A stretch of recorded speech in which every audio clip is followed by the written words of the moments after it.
can do with this engine, and they actually have no intention of doing any. Same thing with like Cyberpunk 2, because they're like, oh look, well, the funniest thing is like half our quest design team is modders from Cyberpunk 1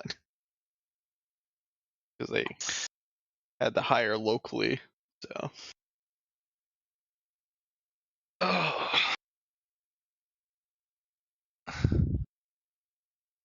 I still would like. I still want to have some faith in CDPR, but I will. here's the thing. It's them no longer a pre-order because I have absolute faith in them. It is Yeah. a, hey, you made it good finally, but you know. But how This long is it wasn't gonna? the How long is it gonna only take for you to fluke. get that same Yeah. point with your next game? Because Witcher 3 was like, you know, bug-wise was pretty freaking bad on launch. Granted, Cyberpunk's the only game that bricked my PlayStation, so. But, you know, that the seat for that should not have been a prior gen game. But that wasn't the designer's decision. They ended up caving and having to do that, but they didn't want to. Oh. That said, they still caved and therefore have responsibility, but remember, spend your AP. Is maintenance about to happen earlier? Let me just check do it today. Yeah. Let's say we got like 5 hours. Yes, but spend your AP. Yeah, they got a restart probably.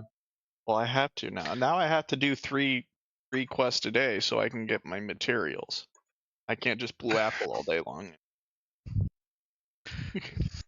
They knew what they were doing. Hey, it is now. I didn't have to worry about it back then. I really didn't have a need for mana since I'm at like 300k. But yeah, 3 times the daily mat that like turns a mat from 30 to 120 a month. Heck yeah. They still haven't update or refreshed the box, like the Pure Prism shop yet, right? It's literally one time so far. Yeah, they have not. The Pure Prism materials. They have never refreshed what was in the shop for them. Like there's 100 of each material, and if you ever spend them, you cannot buy more. Or if you ever buy them all, you cannot buy more.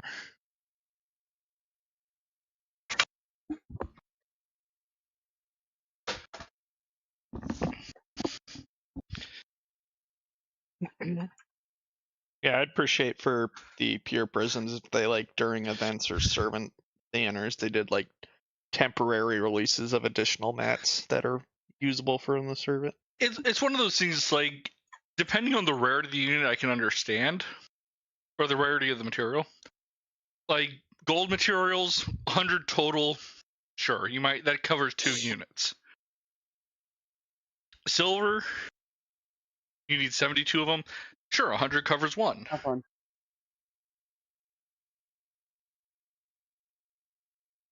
Whoosh! Hello, everyone. I just got the tweet out. Do me a favor, go give that some love.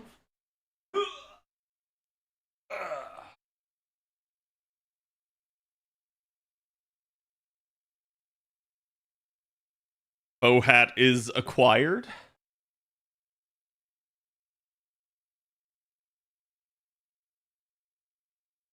Right out of all the bones, improves the heroes from the prison shop. Yeah, I mean, like, I've had people ask for the prison shop to get refreshed. And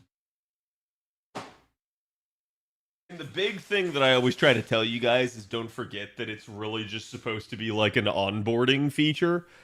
Or an emergency type feature. It's not meant to like replace your need to farm. And I know that's where a lot of that's coming from, is people don't want to have to farm. Oh, give me 1 second, chat. I need to get my charger real quick.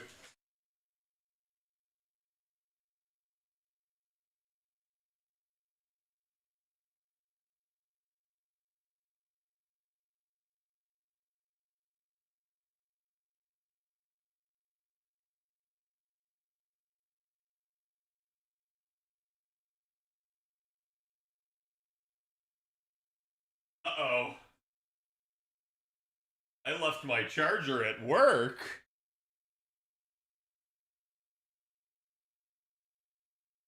So, this is going to be interesting. How do I want to tackle this?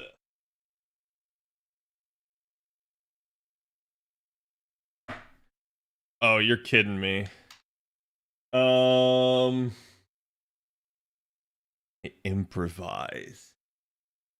Can I, like, jury rig this somehow? Huh.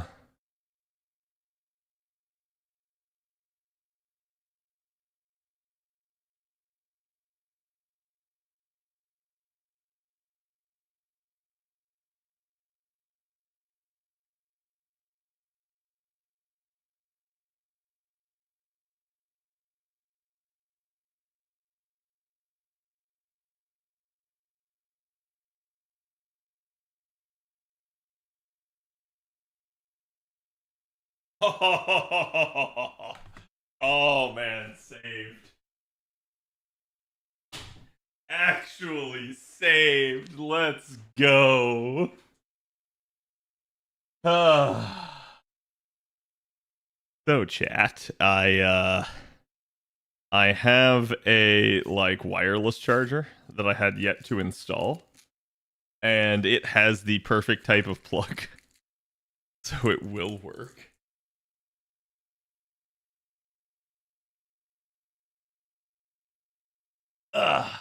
Which is interesting because I'm not going to be using the charger itself. I'm just literally using its power brick, which is the actual thing that I need.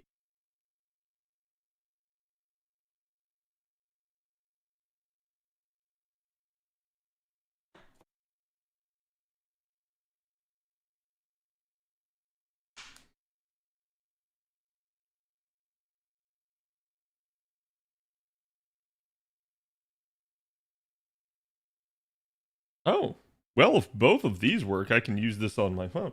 Sweet. Okay. We don't have to use the old phone. All right. Thank God Apple got bullied, right? Yeah, that actually did save me.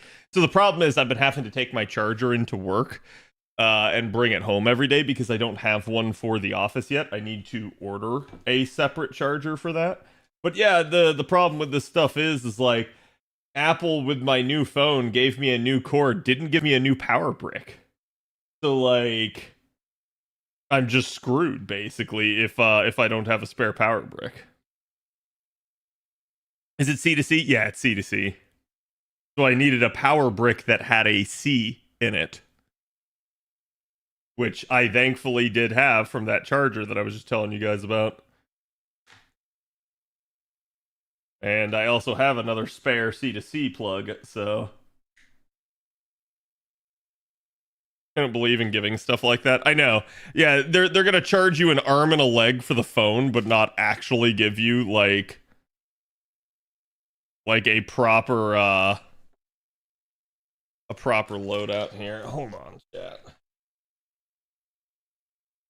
Come on.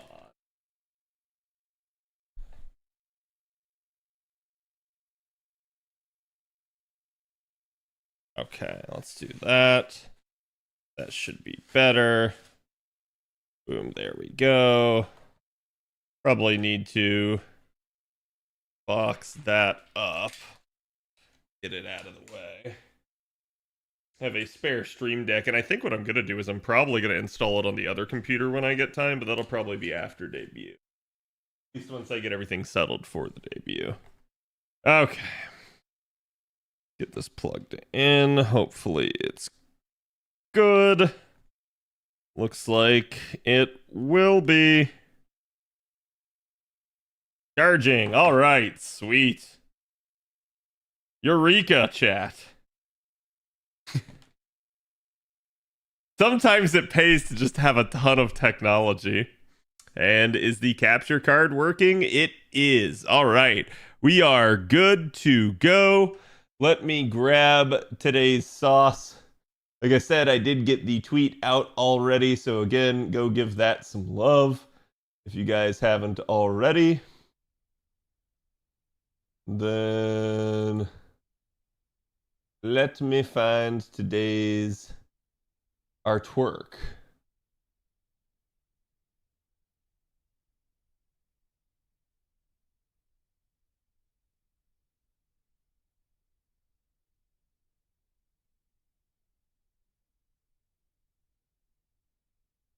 Yep, got that.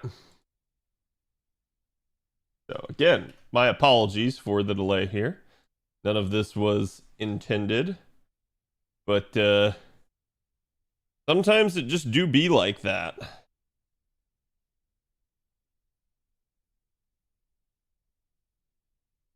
Okay. Got that typed in there.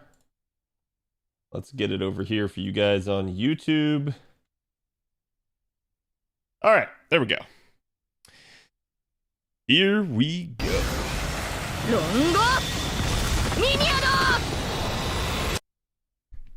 Hello, everyone. Again, sorry for the technical difficulties there. There is today's sauce. Go give the artist some love. And again, sorry we are getting a late start here. We have, obviously, in big news, the NA announcement stream for summer coming in hot. You can expect them that they'll probably reveal all 3 banners for us. But we'll be on the lookout to see if we get anything new. What do I mean by that? Well, they may announce something off the wall. We may get some other stuff. Oh, right. We have the new Ordeal called nodes as well. Let me put that in here because we're going to have to talk about that.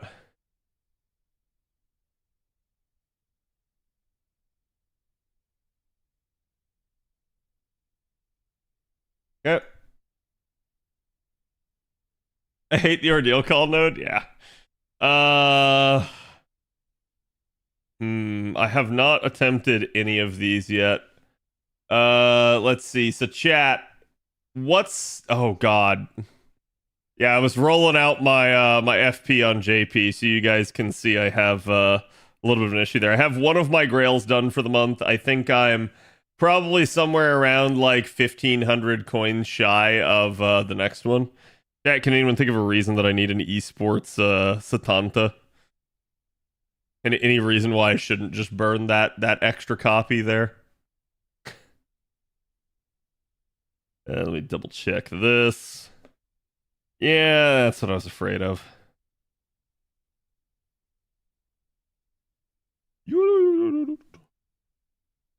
Just Kid Gil. A 1.1 million archer for that? Wait, like specifically, is it just a 1 out of 1 Kid Gil? Or is it like a 3-turn node? Yes? Okay. Level 100 nodes not that far off now. It looks to me like they're trying not to do it. And instead they're just trying to like up the bar for what a 90 node is. Drops archer statues. Okay. What kind of health we talking about? Wait, you said 1.1 million? Wait, that's not that bad.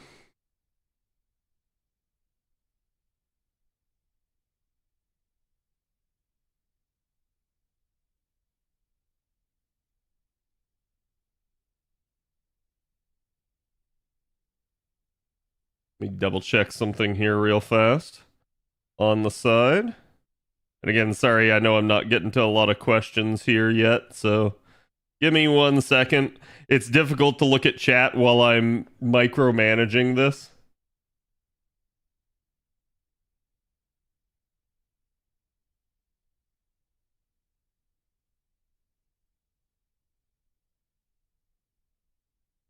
Okay.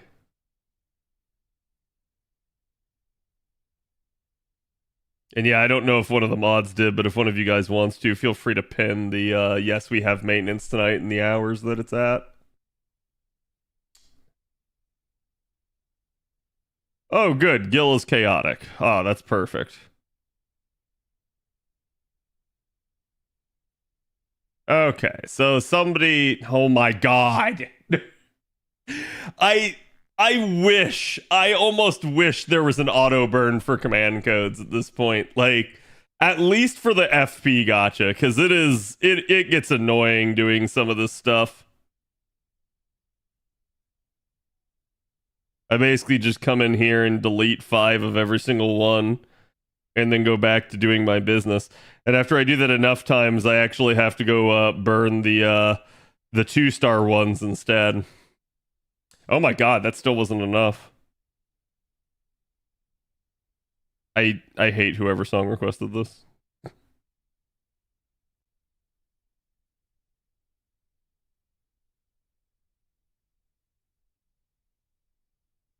Okay. There we go. Should be enough.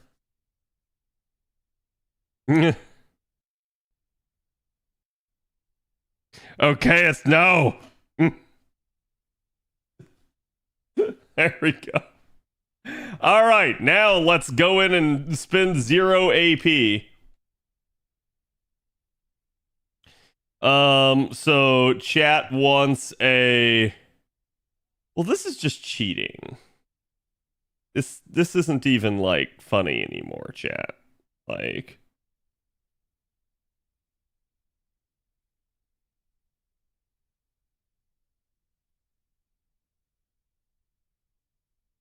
Because, like, I don't have to do this, but I'm going to do it because I agree with what someone in the Discord said earlier. This is one of the rare nodes where you actually have a double niche for Castoria Berserker. And, well... What's with the hate for Nickelback? Nickelback is a meme here in America at this point. Their songs were overplayed a ton. They're actually not that bad, but... basically, everybody and their brother began to hate on Nickelback. Do you think we get the Arctic event immediately after the live stream? Yes. I mean, well, yeah. I mean, we're going to get the live stream. We're going to go down for maintenance tonight. We already know that's a thing. Again, you can see it's pinned in the chat there. So we already know it's going to be a thing. Live stream is just pre-recorded video, right? It says premiere and not in the live section. Yeah, usually if it says premiere, it's pre-recorded. You could buy another one real quick? Nah, I don't live close enough to anything like that. Is Lady Avalon a must summon? No. Hello, Kamui. If you guys want my take on Lady Avalon, go watch the video. I give it, like, really quick in the video. And then I actually go through the unit. Thanks for doing the event plus servant breakdowns is helpful because I refuse to read on principle. No problem. Do you think they will release banners early? No. Not more than they already were going to. Why is this node taking so long to load? So this event is weird because there's 3 female banners instead of 2. You're going to get the first banner on day 1. You're going to get the second banner like day 4, and you're going to get the third banner on day 7. So you'll still have all 3 by the end of the first week. But you're gonna need that pacing there. But so it'll seem like it's faster, but it's not necessarily. Okay. Now, chat, I don't believe we're gonna end up needing any actual stuff here. We're gonna go ahead and do that. We're gonna go ahead and do that. We're gonna go ahead and do that. And then I'm gonna fire my laser. Rip Kid Gill, Trubs never wants you to come back. Trubs would love this. Someone needs to clip this and send it to him. If it ever loads. Why is this node taking so damn long?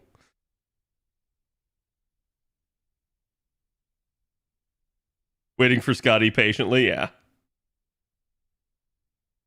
Just found out I have command spells. If I use them, do they regenerate? Yes. You get 1 every single day. Oh, that was just a calm, cool 1.9 mil with a 106 NP5 Castoria Berserker. And I didn't even have an MLP Black Grail. That was just a normal Black Grail. Yeah, so the special gimmick in these new nodes, from what I've heard, is that some of them have like 5 times advantage for the actual like effective counter class. I don't know if that one did. I didn't actually pay close enough attention to see, but Definitely that was Omega Lol. And yeah, that literally just gives a singular archer statue, so you'll probably never see me do that node again, which is why I just loaded up and tried to kick the shit out of it. And then we have the Lancer node here. I've heard that an NP2 Sumanai can do this.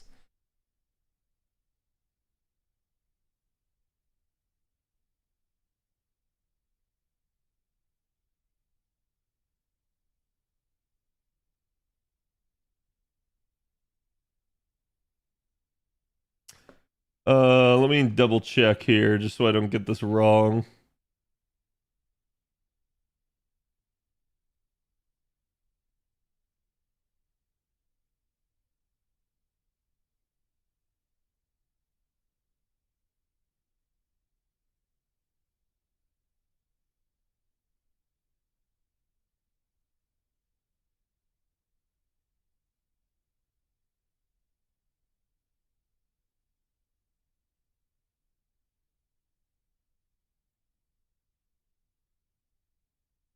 Oh, I see how we get down to NP2.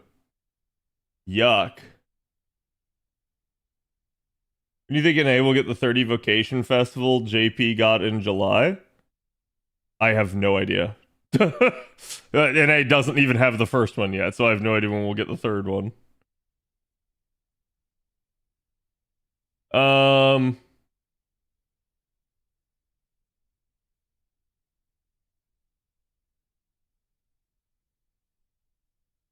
Wait, and this one's Vitra, right?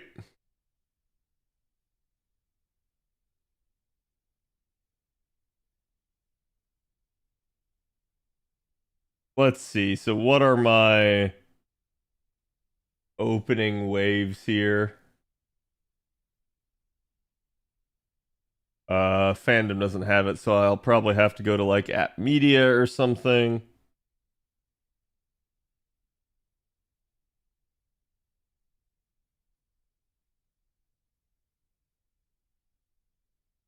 Yeah, this is a 90 star. This isn't even plus plus. You heard me say the other day that we had 90 star in a node. Now we have 90 star. Just in case chat, was anxious about 90 plus plus.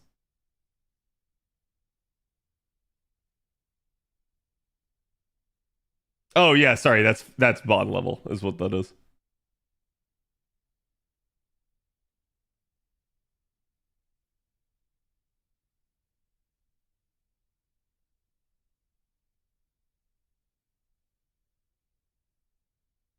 Yeah, so it's a gimmick-based free quest.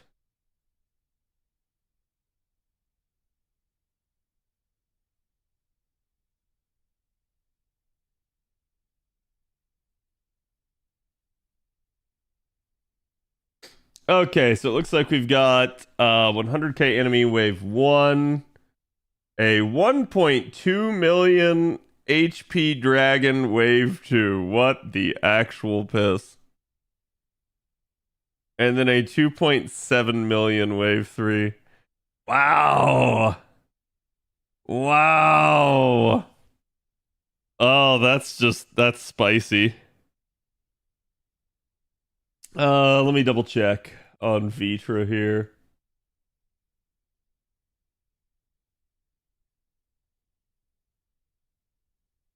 He's neutral, evil, dragon, divine, demonic. Actually, sorry, divine spirit, not specifically divine.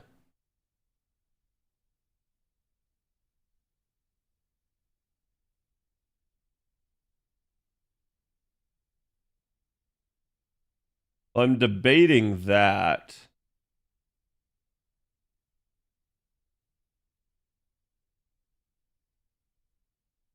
But I'm not sure I have the damage.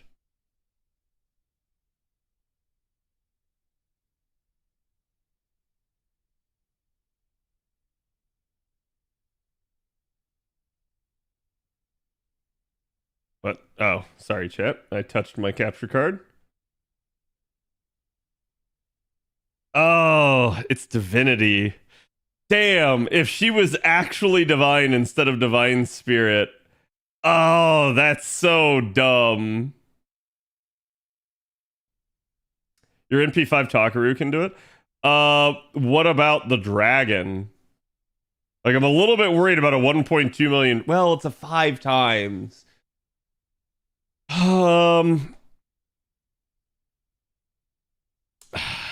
What the hell? It's safer to go in with an arts, so let's do that.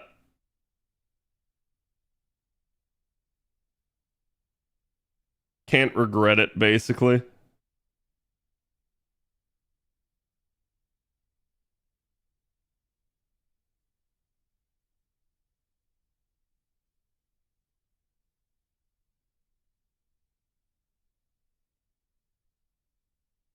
Somehow my MP1 Takaru did better than my MP1 Siegfried here. I could see that.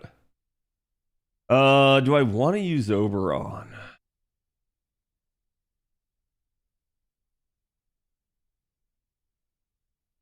Probably full refund the first wave. Then the problem's going to be that Drake.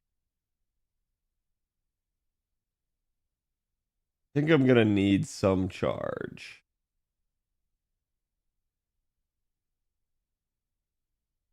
Yeah, I think we'll leave Oberon in for right now. And we'll just see. Yeah, I thought about Proto Merlin. The problem that I was having in that one is just that Proto Merlin's only got the 20% charge. So I was like, we'll see. Just in case of sustain, yeah. Hopefully it doesn't come down to that. Kyo costume, ugh. Wait, what about the Kyo costume? Can you tell without checking who has niche? So literally for this node, only sabers get the 5 times damage. Not berserkers, not pretenders, not anybody else who would be like neutral or anything like that. So what they're trying to do with this node is make you take the actual effective class. And I'm going to be honest with you, chat. This is great, and they need to do more of this. I don't know that they necessarily needed to make the health this high, but I will say this concept is good, and they need to do more simply so that exactly that you can't just sit here and use an Omni Looper on every freaking node. And I don't blame them. I think it's actually good design. It does mean that still for the vast majority of content, you'd still be able to do stuff like that. But yeah, I'm not opposed to them mixing in a node like this every now and then. That kind of just says, you know what? Your OP as Dick's Berserker that you take to literally every node doesn't work suddenly. And I'm okay with that. Because I think prior to that, the only other way of them getting around it and doing something like that was, hey, now we got to just throw a bunch of foreigners in the node. And they can do that. The problem is people just go like, oh, what the hell, man? Now I got to have like an alter ego or something. So it's really interesting in that regard. But I do like this. This does put emphasis back on the base 7 classes. And I think that's good. I think that's a smart way of handling things. This should be 3 turn. Yep. And then I think that's just charge. Is it charge and NP gain? Hold on.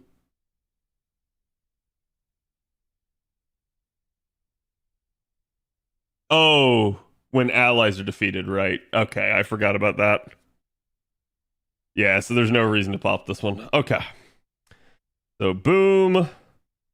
Boom. We're dealing with 40% remaining.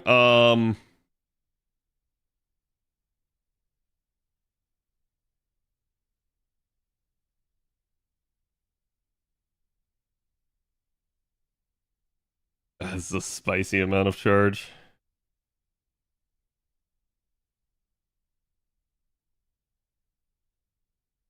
I think we're gonna go like that. And you can see nothing here in the front wave has it, but these enemies should be demonic, so I should be okay. Should have kept skill 3 for later. Wait. Wait. Oh, right. The NP damage is just 1 turn. I did forget about that. We're okay. God, what is with this node? Like, Like, these new Ordeal call nodes are making my phone load like crazy. And this doesn't normally happen. Maybe it's because it's my new phone, though. I haven't thought about that. Okay, so we did full refund. I didn't have any problems. Yeah, we'll see. This is a level 100 too, not just NP5. I probably would have preferred to rotate somebody else's and not my own, but whatever. Let's see. Let's see without the Oberon buff how much damage we get. Did you do the full download? I almost never do the full download. I don't see much point in it. Like, it definitely can speed you up, but usually you're at a point where once you've loaded into the node, okay, we're gonna go back and we're gonna try that one again. that was a big oof. I always do the full download. Yeah, I totally get why people would, and I think especially for slower devices, it's a good idea. For me, I don't really care too much. It's never been that big of a problem for me.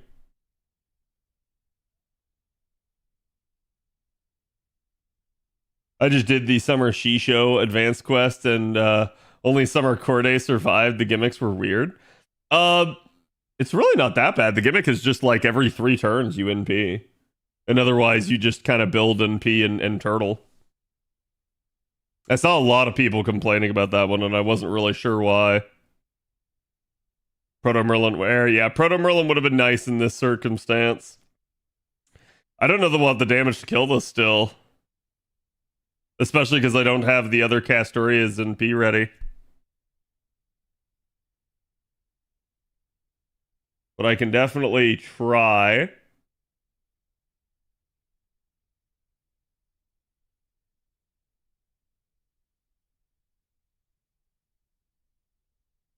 Wow. Okay. Once more into the abyss. So chat, when you guys said my Takaru would be perfectly fine, I assume you guys had an MLB K-scope. Wait, is that with Black Grail? That's with Black Grail. I do not have a MLB, though, to be fair.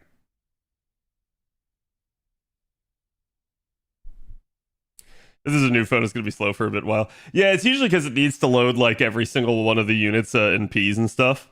But I hadn't really had a problem with it until today for this. Okay, we'll do that. That'll get me the extra firepower from that. Honestly, just the extra firepower there should be fun. We'll go with this.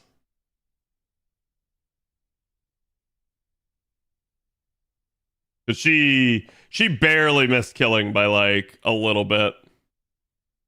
Need Castoria MP? No, we'll be fine. With the cards, at least, right? Like, you're right, though. If I go back, I'll probably do the Castoria MP. Wait, what? Oh, come on. So, okay, to explain so that I don't look like a total fucking idiot there. What happened was, while I did have enough with the first NP just by adding the extra 20% attack up there, the roll was different on the NP because I used a new skill and I got a lower roll. So yeah, I do actually need the Castoria NP now. God damn it. I love when the game makes me stick my foot in my mouth like that. Use heal? I could. And again, like, we could always go back. I'm just going to keep shuffling this until I can see, because I do want to, within the 3 turns, try and actually get it done, because I want to see, like, is this gonna be like enough damage at least for the 3rd wave, because I can work around this sort of stuff. Hello CZ, how's it going? Lead with Buster card? I could if I had to. Like, this is literally super close now at this point. And piece of RNG on the damage. Yep.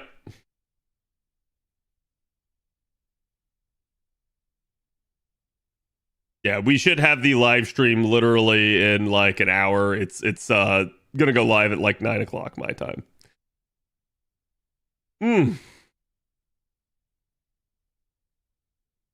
There we go. Just insta killed, and now I get no charge from that. Wait. Oh, that's also a problem. Ah! It actually still loaded. So that's a new problem that this phone has. Because the phone is not nearly as bad at suspending processes, it also keeps running even when I try to do that.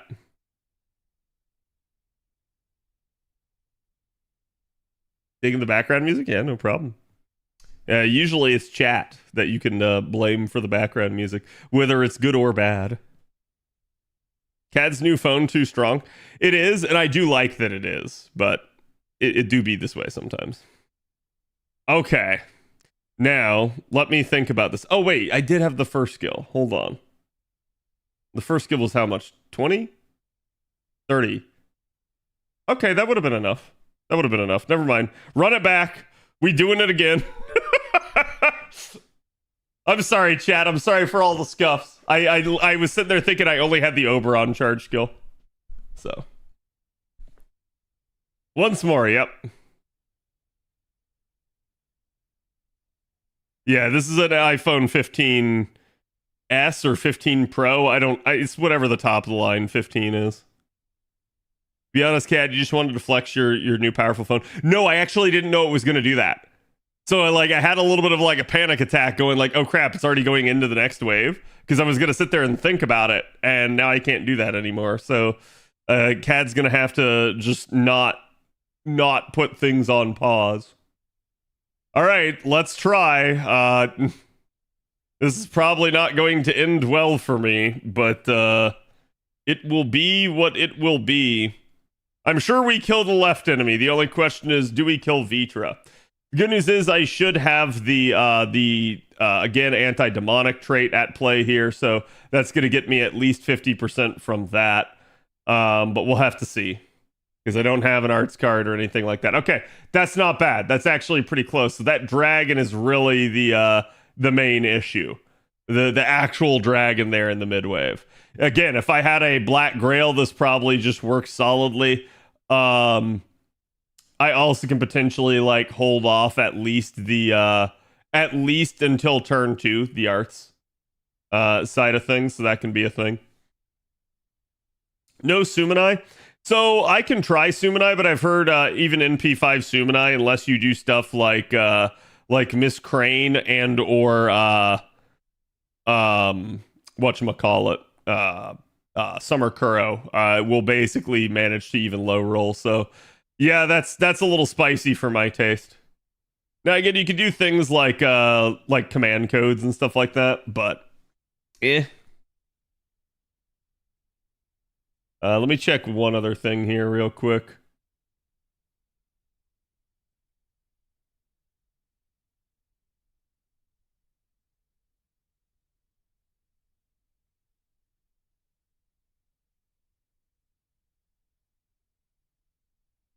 What is my overcharge?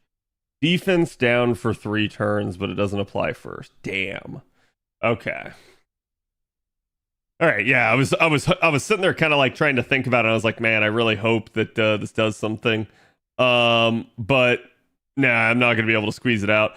I could potentially throw in someone like Tama that's gonna get me more damage early. Well, no, it'll be exactly, well, it would get the 50% arts.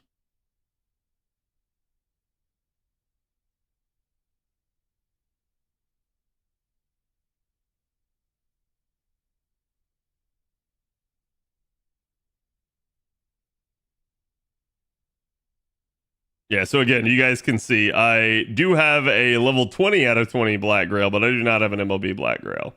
I still only have 2 to this day on JP. JP has never seen fit to give me more. And so that is certainly an issue.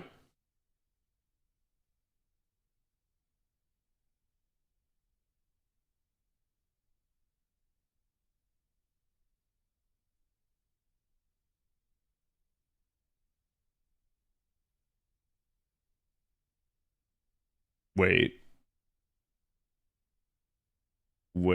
Is Vitra? He is. Wait.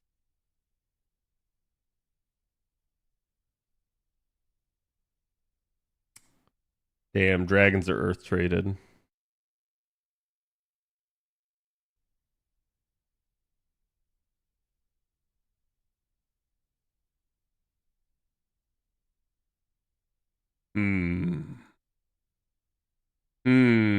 El Cato, yeah, sorry, I keep touching the device that the capture card is plugged into.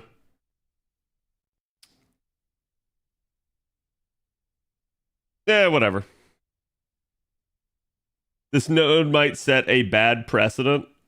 Feels like they could make free quest nodes that highly favors banner units for events. I mean, they already did that in the prior event. Like, and I'm gonna say that they've done that in the past before anyways, so I'm not really that concerned about that sort of thing. I will say that yes, it can be an issue, and it is something that we probably need to pay attention to. But ultimately, at the end of the day, it's not, to me, like I said, I feel like the benefit outweighs the cost. Some people won't see this as a benefit. Some people will be very upset over the fact that, like, oh, you can't just take the broken as dicks berserker, right? I, on the other hand, feel like this is really good, and this is something that the game needed for a while. Like, I think this is going to force players to actually develop their accounts some, but it's going to depend on how often they do this, right? Like, I think the dangerous precedent would be if they started making every node this way, which I don't think they will. 98%. Well. Okay, so now we got that. I'm going to go ahead and pop that. This should be relatively samey. And let's see the damage differential. So I know that at this point that I can basically get a Castoria NP off no matter what here. So that's going to be really nice. You just 2 times Castoria. Yeah, that's...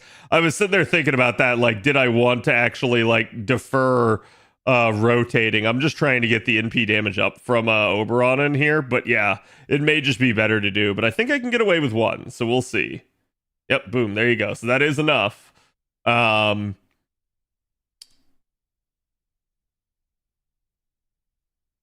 then this is actually the truly spicier wave where I don't quite clean clear, it looks like. And this will now be spicy as I do not have a Takaru card. So let's hope that the damage rolls good, baby. Arthur would love this node, Supergiant. Yeah. Yeah, he would. Have seen the new Deadpool controller? I have.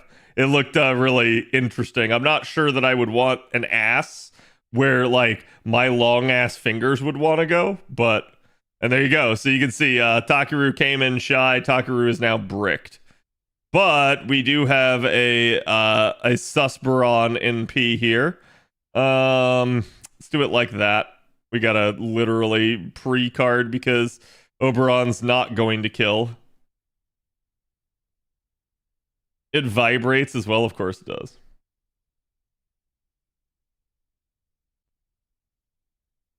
You need 2 NPs basically for clean kill, yeah.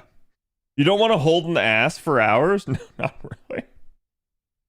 You gonna roll for Lady Avalon? Yes, I will be rolling again, like NP5 of Lady Avalon. Is Siegfried top tier now? Siegfried is good at what he always has been good at, and we do occasionally get nodes like this. Not with the 5 times, but at least that are very dragon specific. I'm gonna again tell you guys, don't worry about tier lists. They don't help you. Because, again, if you look at this, you would be like, oh my god, Siegfried's so damn good. And you'd be right for this node. But outside of this node, does it really matter? Oh my god, come on. Yeah, the pain of a low roll here is going to make me do the Castoria NPs. I feel like that will just be better. Raise who you love, yeah. We can try with Sumanai. I have no idea, like, how much damage it's gonna do.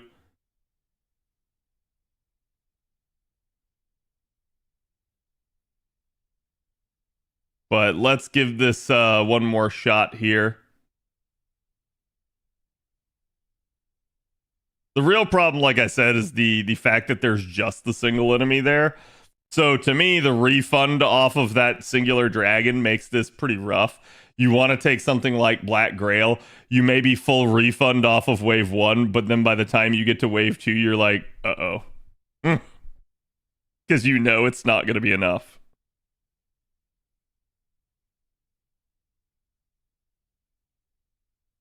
Oh boy, look at that beautiful triple arch chain that I can form.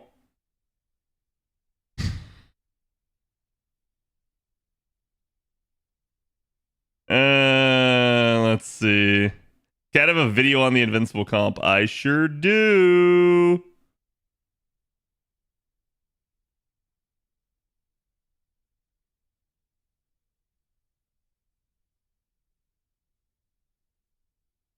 Yeah, there's really nothing I can do with that. Try not using Saber Arturia. You could have given Castoria charge there to NP.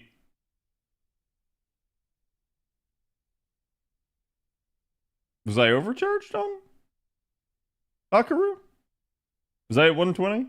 If I was, then yeah, I could have. Oof, okay. Well, either way. Yeah, the real problem is going to be that we're not going to get it done here, so we're going to literally have to do one of these again. Actually, just out of morbid curiosity, that is an NP2. It is as strong as mine. So, yeet!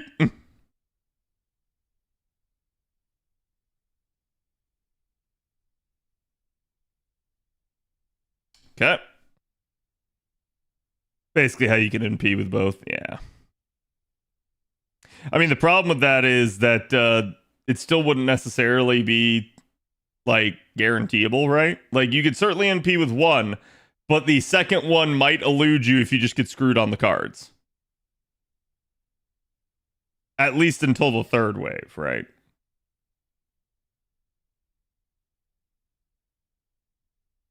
Do you need her skill 3 for wave 2?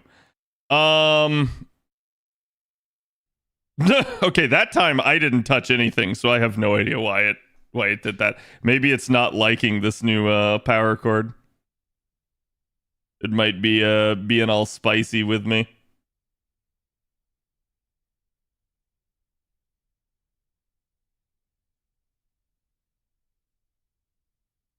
Okay.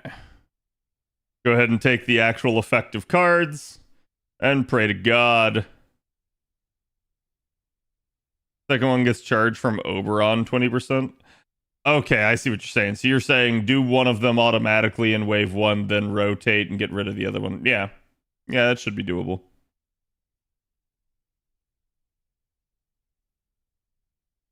You can save it for wave 3 for more damage. The problem is I probably need it in wave 2 here. But yeah, we can definitely try that. Ooh, more Lalter coins. Yes, please. And also, chat, this is so much better of a rate for Dragon Reverse Scales than the prior better node. Like, it's not even funny. So, like, expect to see this node for a while. My ass is gonna sit on it. It's a great node. It is. I think the problem, again, so I'll say this. The thing I disagree with on this node, I don't disagree with the 5 times. I think the 5 times is good. The thing I disagree with on this node is the health values still feel too spicy.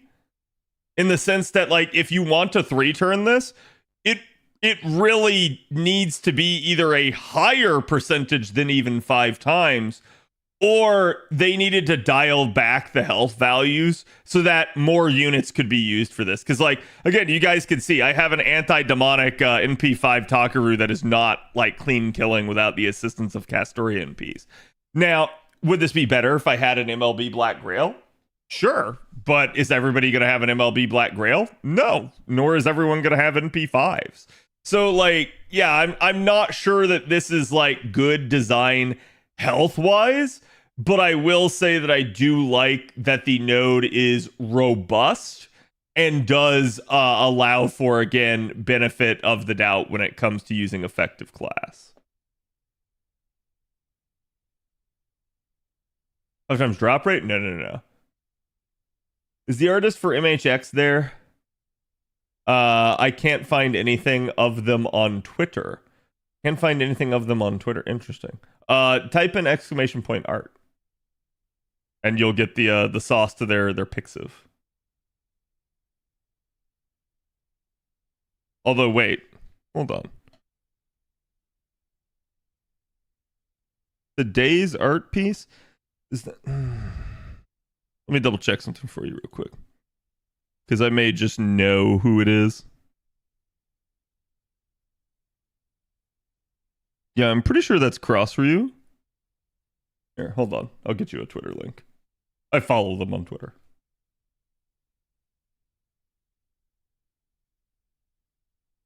There.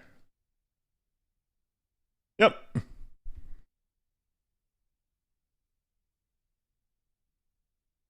Does the node will be equal to a boss fight for the current JP account? Yeah, that's what I'm saying. Like, I could easily see someone waltzing into this with their best saber being like an NP1, and they'll be able to kill and get through, just not in a timely manner. Like, it's going to take them multiple turns. And so I can easily see this being a little bit of a problem, right? Okay, so let me think about how to do this so that I don't mess this up. So it's that. Let's go ahead and pop both those. Boom. Then that's just what we need for that. And that's... You know what? Let's do this over here. Actually, how strong is this? So I probably need to start paying attention to the strength of the Castoria that I take in this node, but it is what it is. So boom, that'll be enough there.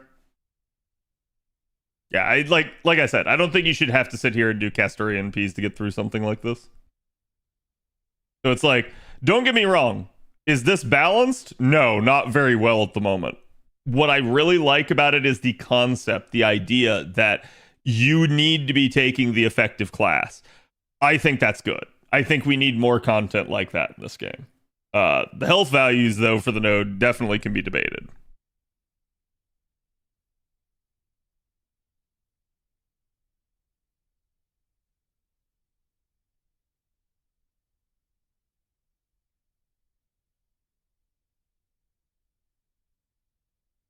If you squint hard enough, those red cards look blue? Maybe. Probably not. Okay. So the next thing I want to test here, chat, is let's see. Let's see. Can I get through this without the arts up now?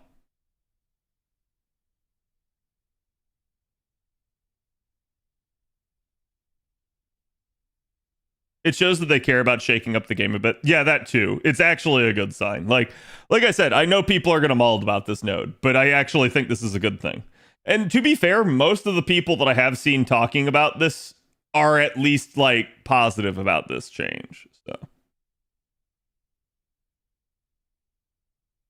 that way they can reduce HP values to something good, right? Yeah, I feel like the HP values for this node would probably be better suited at, again, maybe like 1.1 to 1.5 mil. I think they're worried, though, that at those HP levels that somebody will legitimately come in with a, 120 Super Berserker and, just annihilate something still. So I can't blame them for that. But I think at that point, if they're really concerned about that, don't give the... so, again, you can see it's everybody with that thing. Don't give the ×5. Make it, ×10. I don't care, right? Because I feel like it should just be a, hey, take sabers to the actual node. And then as long as you do, you're being benefited by them rewarding you for doing the right thing and you getting, again, an easy path through. I think that actually is a good idea. More is better, yes. Yeah, I know my Takeru here is not 120 or anything yet, but yeah, I don't feel like we should need it.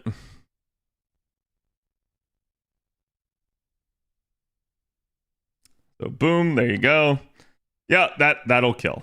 So The double Castoria certainly works. That can be automatable in that sense, in the sense that, like, I know I will always get it without having to rely on card RNG. But yeah, I really wish I didn't have to do that. It's still better than nothing, and I do need both those materials.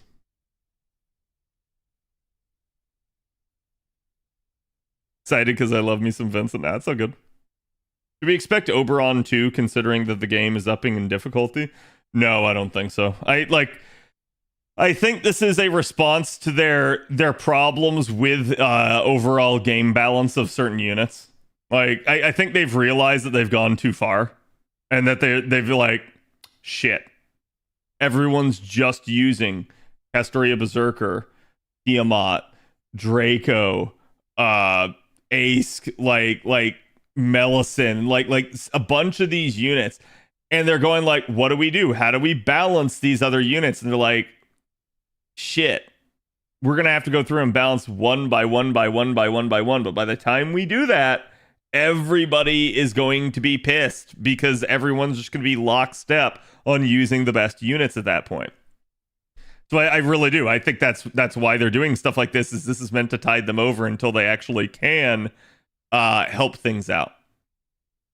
They can make it so all other classes besides Saber do negative counterclass damage.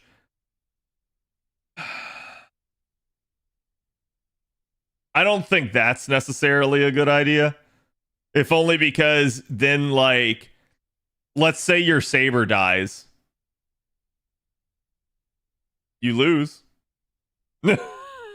Unless you took a backline one, right? Like, so, I don't know, right? Like, I would say it's probably not a good idea. But, like, however they want to do it, this can be balanced. So, I am okay with this, and I think they're going to see positive feedback overall about this. And I hope that they do. I hope that the lesson here is, hey, these health values are too high, but this is a good idea. And I think that's smart of them. And I'll be honest with you, chat. I'm going to be honest with you. Like I said, if they could set it at like that 1.1 to 1.5 mil, and then somebody waltzes in with their 120 NP5 Berserker and kills it, good for them. Like let them do it. Okay?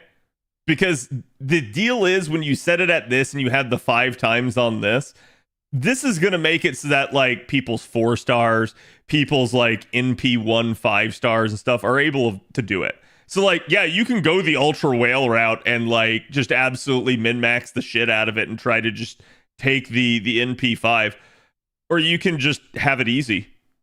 And I think that's what they need to be doing. They need to just be incentivizing having it easy. But the problem is, they don't want to do that because they still want you to roll for extra copies. That is the problem that they kind of have moving forward. I like this idea. Yeah. I think a lot of people's mentality is just NP5 insert Berserker here for everything, and this shakes this up. Yeah, and I do think that's good. I really do. I'm going to say this, chat, and please, if you're one of those people, don't take this the wrong way, but, like, that mentality kills this game. It really does. Like, having a mentality of, like, well, I'm just not gonna play the games, I'm just not gonna actually collect the units in a, like, waifu gacha collector game is, like, cool, why are you playing? Like that's what I've been trying to kind of tell people all these years, is, like, instead of sitting here and going like, oh, I'm only going to use the best unit ever and I'm never going to use anything else, it's better to just know how to use all the units and have a diverse roster. I'm not saying you have to have every unit in the game. I'm not saying you have to roll for everyone. I'm saying it's a good idea to instead just have a wide roster than a tall roster. And I think stuff like this incentivizes it. And it is something that they needed. Because kind of what they were doing at this point is everybody was just saying, hey, don't roll, you know, this Lancer, that Lancer, that Lancer. Just roll Melisyn. Hey, don't roll, like, a bunch of these cavalry class servants. Just roll Tiamat. Hey, don't roll literally any of these single targets, just roll Castoria, Berserker, or Draco. And I think that's a problem, right? Like, they can buff the units all they want, but we do reach a point where some of these units are just so ridiculously stacked, it's difficult to overcome. People with meta superiority complexes are so tiring to listen to. Yeah, I mean, like, and I'm a proponent of the meta in this sense, but I'm a proponent of the meta in that the meta is going to make things easier for you, so you need to know about it and you should do stuff. I'm not, hey, you must roll and be a part of the meta and always use the meta, and that's, I think you need to understand it. You have the choice, though, as to whether or not you wish to go into it. And I think that's the important thing.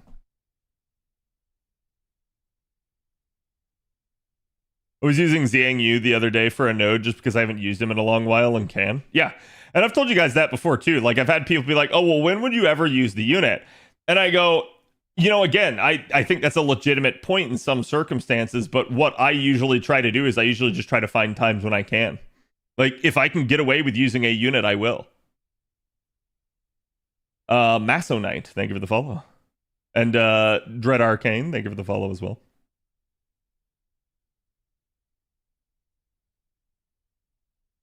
I use Mr. Fister the first few times and it works fine.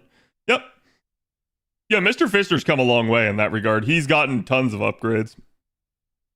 Okay, let's get off JP here for a second, chat. Let's go back to NA because Caddy got to spend his AP down on NA. We are going to have maintenance tonight, so make sure you guys are doing what you need to. Have fun in my video game, preposterous. You're right. Why aren't you gotching more? Nah, I'm just kidding. Like, I really feel like the community needs to come together and needs to just accept the fact that, like, if you sit there and you meta slave the entire time, you can keep doing that, but you will never be content. You will always be having to get a new unit. Like, and again, the example that I pointed out for this the other week was like, you look at everybody and how everyone is saying, oh, you gotta roll like Ibuki, right? And the thing about that was that, again, here you go. All of a sudden, a massive buff comes out for Musashi, and suddenly Ibuki's not top damage. And it was like watching people have their entire, like, worldview shaken. They were like, what do you mean? She's not the best. And you're like, it's not the end of the world, guys. I'm sorry. Like it's okay. It's better to actually just have different options and not just go hard into one thing. I personally use my mysterious heroine double X alter idol for most things. Sure, she's not meta, but she's so fun. Yeah, she's great. Also, welcome to the channel. This is the perfect place for you if you like her. This too must pass. Yeah, quite literally, right? Like, and that's the thing I want y'all to understand. By the way, chat, don't forget you do have like your weekly missions. Some of them you'll probably get done during summer, but it's not the worst idea to maybe go like, hey, you know, maybe do some of your strengthenings right now if you're missing some of them. Let's see. So we got Bunions and P interlude. I'm looking to see if any of them are Archer. Aha, Ezo, come here. Daddy needs new Archer. What Lancer should we bought? I'm doing my weeklies now. It's 2 runs of free quests. Yeah. Wonder what Cad's gonna farm today. Ha! That's where you're wrong. So do we have another week until the summer event? Please say yes. No. I would love to say yes, but no. No, the summer event, we're literally going to have the live stream tonight, and it's probably going to come out, like, literally tomorrow. I agree with what you say. Honestly, I have more complaints about resource farming than anything. Yeah, and, like, look, I'll say this. At the end of the day, the resource farming is the end game in FGO. Expecting it not to be is maybe foolhardy. But it's why, like, I have said that again, one of the yeah, okay, she does have her upgrade, so I'm okay to do that. One of the ways to approach this game is to basically get a unit like Ibuki up and online, get them set up, and then that can start your farm. And once you're able to start farming, you can start working on other units. So it's better to get the farm going early, but it doesn't mean you need to always sit there and use that same unit. It's just that unit is a temporary stopgap to cover you until you get maybe better options or more diverse options or options that work better for you in a challenge environment, that sort of thing, right? So I think that is maybe the issue is, and this goes all the way back to like year one of FGO, okay? So don't feel like this is anything new. But, basically when the game first came out, we had people that were literally just going, screw it, I'm just going to card through every node. I'm just going to press red. I'm just going to Oonga Boonga with Berserkers. That's it. And that did work in those early nodes. They were not that bad. But definitely that sort of mentality struggles over time. It's fun to meme on it, but to actually sit there and do that all the time, yeah, it doesn't usually work. Well, chat, this is just going to be overkill here, but let's go for it. Boom. There you go. Easy clear. Y'all thought I was going to NP. Having to think on whether he did a Saberface upgrade. Who is this imposter? No. It was me like having a panic attack right there because I pressed the button without thinking, and then I went like, wait, no, we have the upgrade. So we're okay. You fooled us, yep. Anyone else have an archer in there? No. Fergus doesn't. Deermud does. I'm literally just hunting archers for the weekly. Skip this song? Okay. Someone doesn't want to go to Six Flags, I see. Cad, should I skip Summer 7 and pull Castoria? She's the only meta support that I don't have yet. Damn, that's a tough question. At face value, I'll say yes. Behind the scenes, it's not the end of the world if you postpone getting a unit like Castoria. As long as you feel like you have some way of like dealing with challenge content and getting through things, you're okay. Like Castoria is a really, really solid unit to have, but there are other arts options. And, there's other units that do still do really well in challenge content. Plus, if you really have to, you can usually take a support Castoria. So it's not the end of the world. But yeah, like it's difficult because when you know that's the one thing that you need and she is such a strong unit, it's difficult to tell you not to do that, right? Can Ibuki loop without Castoria 2 times? Yes, absolutely. Who wants to postpone the event by a week? I want to get my Scotty rolls over and done with.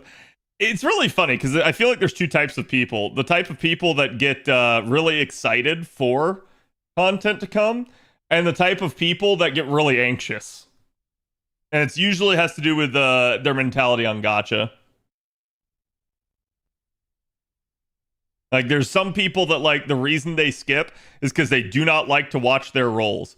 Whereas, like, with me, I love watching rolls. I can sit there and just watch that all day, especially in a game like FGO, where I know that the results really can be, like, random as all get out. Maybe not so in a game like maybe like Genshin Impact or something like that, where, yes, there are permanents, but there's not a very, like, big roster of them. So that sort of thing can certainly be, like, yeah, hey, we kind of just know, and, like, it's only a matter of time type deal. I think that's also maybe an issue of having a lower pity. Almost everybody's going to go to it. Almost everyone's going to hit it. So while it does make it more special when you don't and you get the unit early, it's very rare that anyone ever does.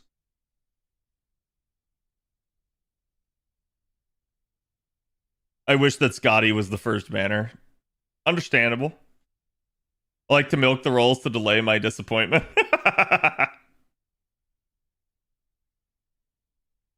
I love watching my rolls. Yeah. Like I said, I understand why people feel different ways. Some people just get the anxiety from that and they don't want to have to do it.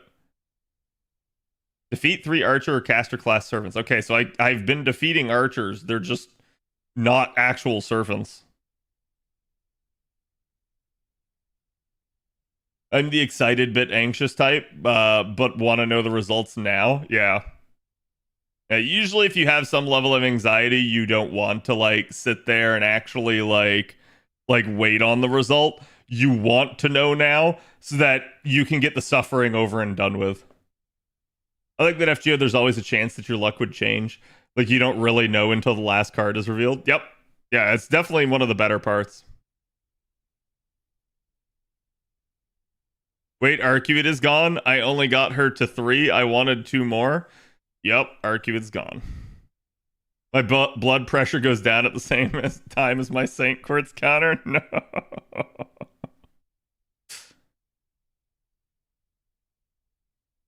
That's one reason why I only do skip rolls. Yeah, like I said, there's a ton of people that like always want me to do skip and stuff like that, and I'm like, I'm sorry, chat. Please understand, like, as a content creator, especially for a gacha game, there's almost no incentive to skip, right? Because quite literally, it is your purest form of content. So it's like, I always find it really interesting to see people like begging the content creators to skip, because I'm like, listen, I understand that other people have anxiety, but I don't. So it's like, why would I skip something that's beneficial to me? Is getting spooked nothing hurts more than seeing that gold card same class and it's not the unit you're looking for? Oh, there's definitely something that hurts more than that. Wrong bows, which is the same thing just with a rainbow. Those suck. I hate that, and I don't wish that on anyone. Wrong bows are just evil. Okay. Oh, looks like we'll be able to one card this. LeBonk. Nice, calm, cool 145k against NTR Knight.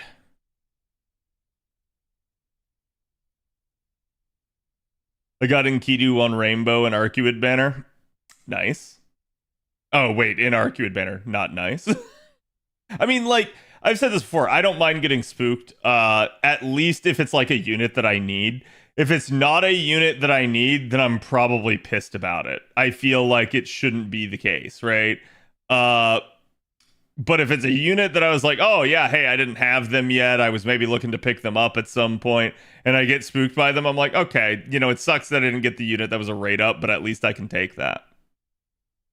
See anyone getting a Wrongbow, Janako, and Arcs banner? I definitely heard from people that got Janako, but I did not see any myself.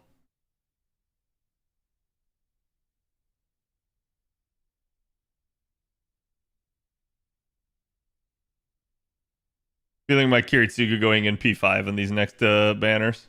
It could happen. I got spooked by the only other moon cancer. See, there you go. See, chat? Was where I got Wrongbow while rolling for Bunny Artoria. Same. We were having a big discussion in the Discord about Bunny Artoria and why she's not as bad as people think she is. And in that process, I could tell people were probably thinking that I was being biased because I have a 120 in P5. Thing is, when I first rolled Buntoria on JP, I got Wrongbowed by Janako, and I barely had enough courts to scrape together to get one copy. So, like, yeah, it was the thing.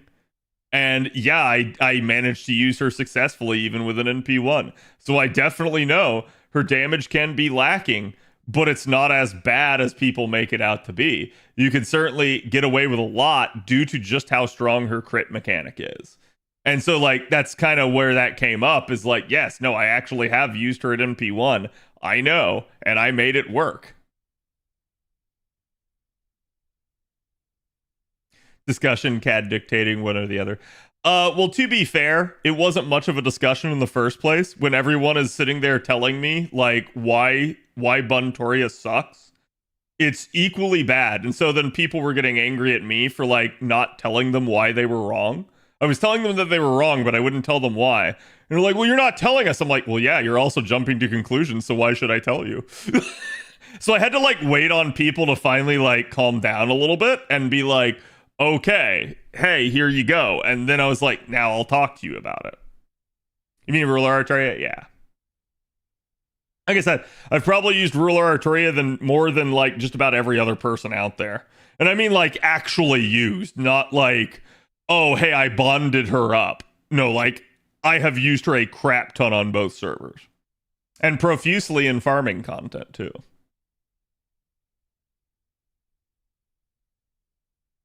She can be a crit monster. Yeah, absolutely. Yes, Cad, let the hate flow. There it is. There it is, chat. That is probably the most I have ever molded on stream. Short of like a Dark Souls run or something like that. Big Monka. Have any other Lancer here? I do. Well, Medusa.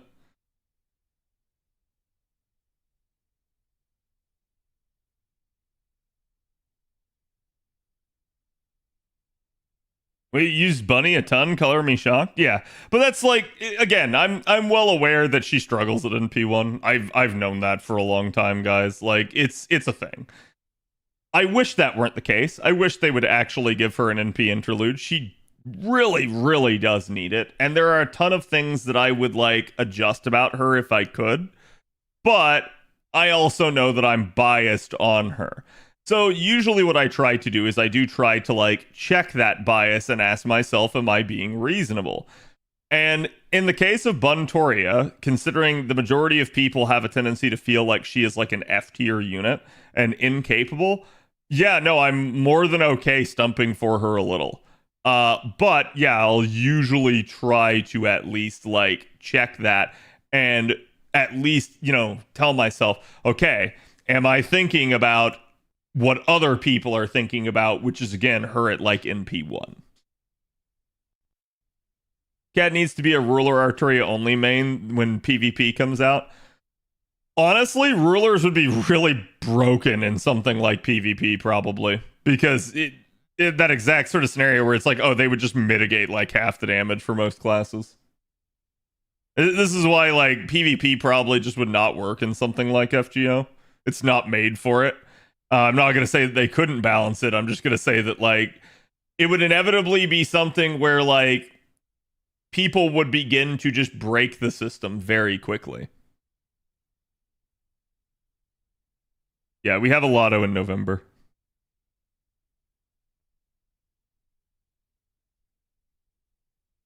But no, I do believe that's a thing.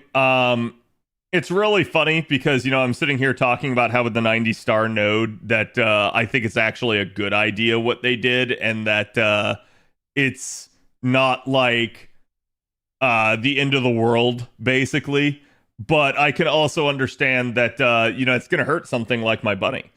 That's certainly a neutral damage dealer for most circumstances and behind on damage in that regard. A lot of her other competitors are just either power creepy as all hell, or they just straight up have an NP interlude. So it's a problem at this point for someone like her. Streams at 9, right? Yes.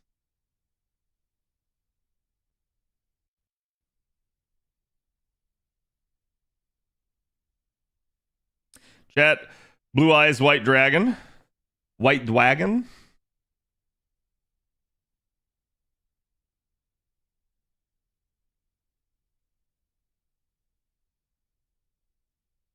I really need to be stop being lazy and fight the Earth President Blue Node. Yeah, you do. I'm surprised. Maybe they'll give us another one here, because like I was surprised that we got a new Ordeal call like campaign without getting something like that. Oh, good. That counted for the female enemies at least. PvP Grail Front's the only way I could think it would be done. Yes. How I would do it if I were going to do PvP in FGO is I would make it where like you set up a comp and then somebody fights against that comp in something like a Grail Front, rather than, oh, hey, you know, like let's actually do real-time battles. I don't think that would work. I straight up don't think it'd work. You'd have to do some sort of leaderboard. Inevitably, it would get like sort of cheesy, as like everybody and their brother would like come up with metas and end up doing stuff. So I'm not gonna say it would be perfect, but I think that's the least harmful way that you could do something like that in this game. And it may even be better, and chat wouldn't like this either probably, but it may even be better to have select units that can be taken rather than, ooh, hey, I'm a whale, here's my NP5.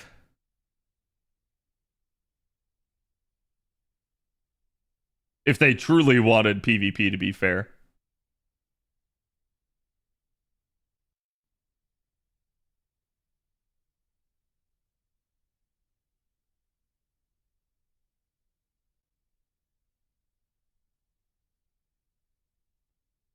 Do that thing you do. I'm just opening up the live stream here, chat. Yeah, so 23 minutes until the stream. Again, we're going to be covering it with you guys, so stay tuned. So every month it's 1 to 3 stars and 30 random 4 and 5 stars. Yeah, I could see something like that, but even then the meta would be grail your 1 to 3 stars, right? So like it would almost have to be totally unique PvP only sets. Just allow people to use Saint Courts to auto win PvP. Oh, true. Yeah, you gotta have the pay to win option. If you don't monetize it, what would be the point, right? I didn't even think about that. Yeah, obviously that's not gonna fly for a lot of people, but that's the problem, right? Like, it's the inherent issue with having a pay to win gacha game. Who even needs to NP with Lulter, chat? Y'all are never getting to see the NP. It's just crits. Do you think they may add a few more support lists for us, like raise it from 3 to 5? No, because I think people don't even use the 3 correctly, and there's really not the demand for it. I think the only way in which there is demand is for the extra classes. So I could maybe see them add like, here's a new slot. So like maybe they have like an all slot, and then maybe they have like an extra 1 and an extra 2 slot, and that would probably help out a bunch. But I don't see them adding like a 5th one.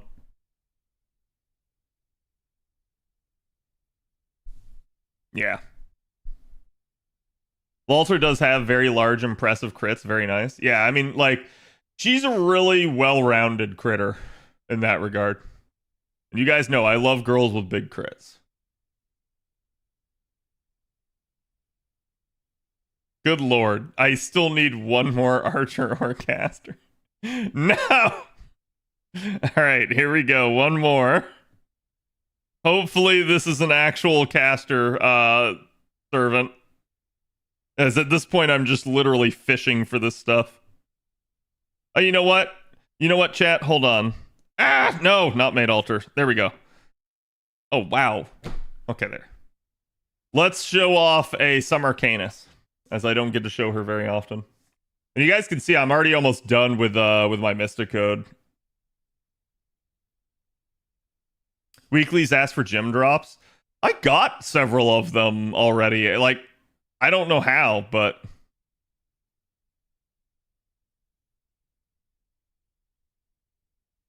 then in PvP you run into the comps and certain servants that can't beat ever. Yeah, that's what I'm saying. There would definitely be some like really jank ass stall comps. That's just a thing. Silk Rain, thank you for the follow. Welcome. And if I didn't say it before, Divix, thank you for the follow. Also, I think I missed Gaia Bud, Exothermic, Mishi Soren. Thank you guys for the follows earlier. Ooh, right. She doesn't have a charge, so I'm actually gonna have to get her. I'm gonna have to get her her charge right here. Let's do it like that. I love Summer Canis' design. It's great. I wish they would give her something, even if it were charge per turn. Have you set up your summer support list yet, Cad? No. I mean, like, to be fair, there's not much I can do, right? Like, because we can't have the CEs yet. So, like, all I can do is put up the units, and no one's going to take one of the units without a CE on it. Heinous tummy? Yes.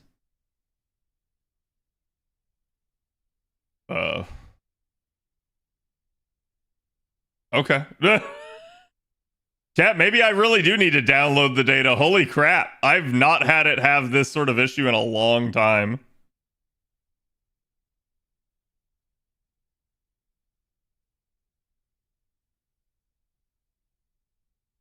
We're going to give that to Arc, though, just so that she can do it. But we'll fire off the Canis NP first.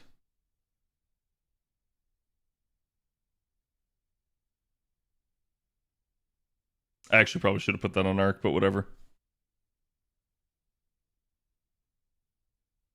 I set mine up with K-scopes. Yeah, you can do stuff like that. Yeah, live stream is in like 19 minutes. So again, welcome everybody. If you're new here, if you've never watched me before, hi, my name's Khadroth. I stream FGO all the time. I love to go over the game with you guys, cover all the content pretty much, and again, do all sorts of guide content for the game. So it'll be interesting. We'll be watching to see, obviously, the summer announcement and reveals, but it'll be curious to see if we get like some other sorts of announcements, like maybe a back to school campaign coming in the future, maybe something like the Fate Stay Night selector. A bunch of those could be possible, but it will really depend. Like, I think there's a big question mark right now for NA as to like, what are they going to do after summer? Because there's just kind of going to be this period here really during August where it doesn't feel like they're going to have very much. Coin fix? I would not assume that the coin fix comes to NA first. I would love that, but I will assume that that will not be the case.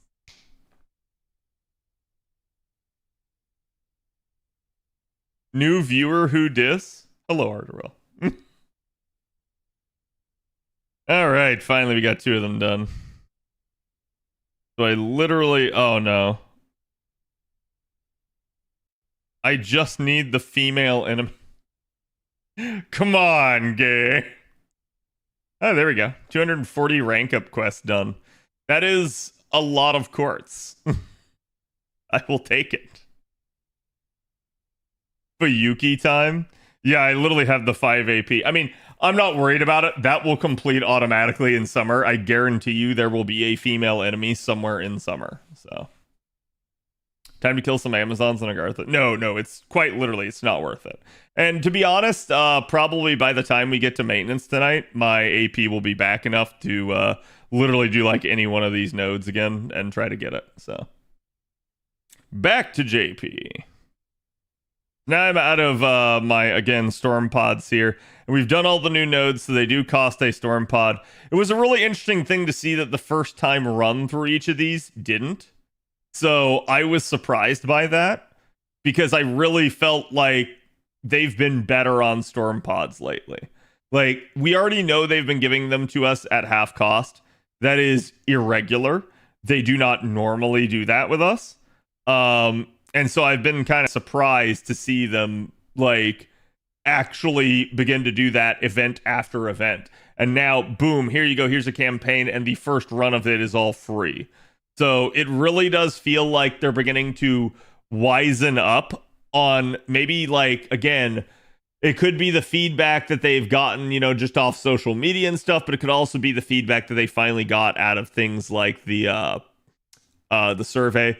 I think they knew people did not like the storm pod nodes and the way they were currently implemented. They just felt like they were crap. Chat, I don't suppose anyone happens to know what this mission is. Is it literally like complete ordeal call stuff?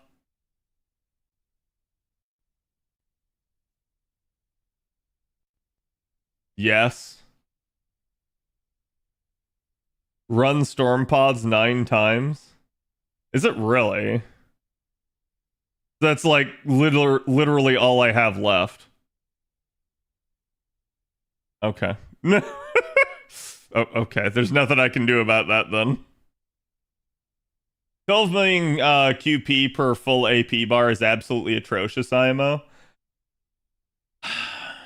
I mean, you got to consider too that you are getting some really nice like master and bond experience from it. If you don't need the master experience, at least the bond, right? But yeah, we've talked about this before. I feel like bonding is in a weird place in FGO because while it is good and everyone wants to do it, they're stubborn right now on expanding the like bond allotment for either, you know, going up to bond 20 or allowing us to maybe have like access to some way of overflowing the bond so that you don't sit there and go like, oh man, I finished my favorite unit and now like what do I do? Because like a bunch of them and the supports are sitting here at bond 15. Am I just not supposed to use them? Because like the devs mentality has been, oh, just roll other units, and it's like, all right, cool. Give me another Koyanskaya. Give me another Oberon. Give me another Castoria. Like, they don't exist in the game. There are other units you can use alongside them, but what they do is wholly unique, and there is no other like them. So, like, their mentality of just roll another unit doesn't work all the time. A second Oberon, yeah. Overflow bond farm all into one servant would be fun. It would be very interesting to see. Kendrick just opened his mouth. I see. Sub, thank you, Faded. Appreciate it.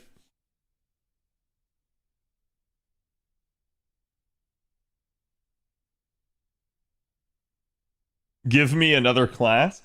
I think you'll eventually see somebody else like Oberon, just not Oberon, right? Like, you're probably going to see another 70% charger in the game at some point, because I think they're at this point of just going, like, it really doesn't matter. Once we get to the point that everybody in the game can 3-turn, it does take a little bit of the balance pressure off of them.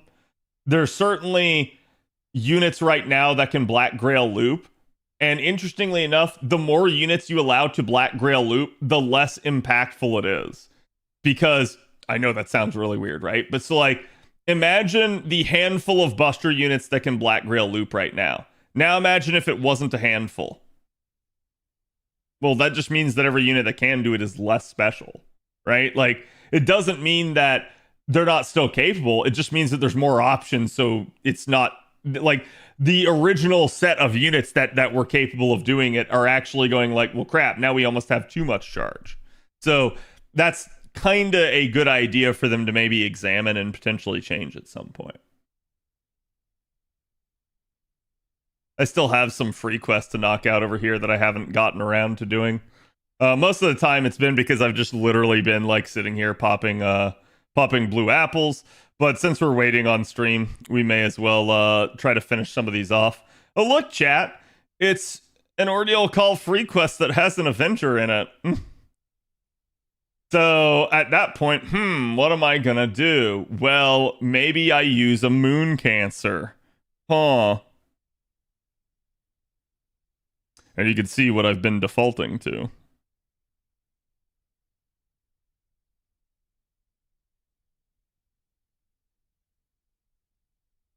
Oh, that's Ruler. This is Moon Cancer. Boom. Now, I do have an NP2 arc on JP at least.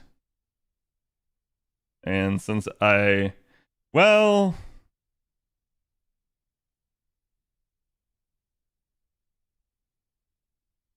screw it. Give me Atlas. I don't think this will be too difficult that I can't do it with something like Atlas. Oh my god, I went the long way around. There it is. And then, who's a 5-star me want to bond?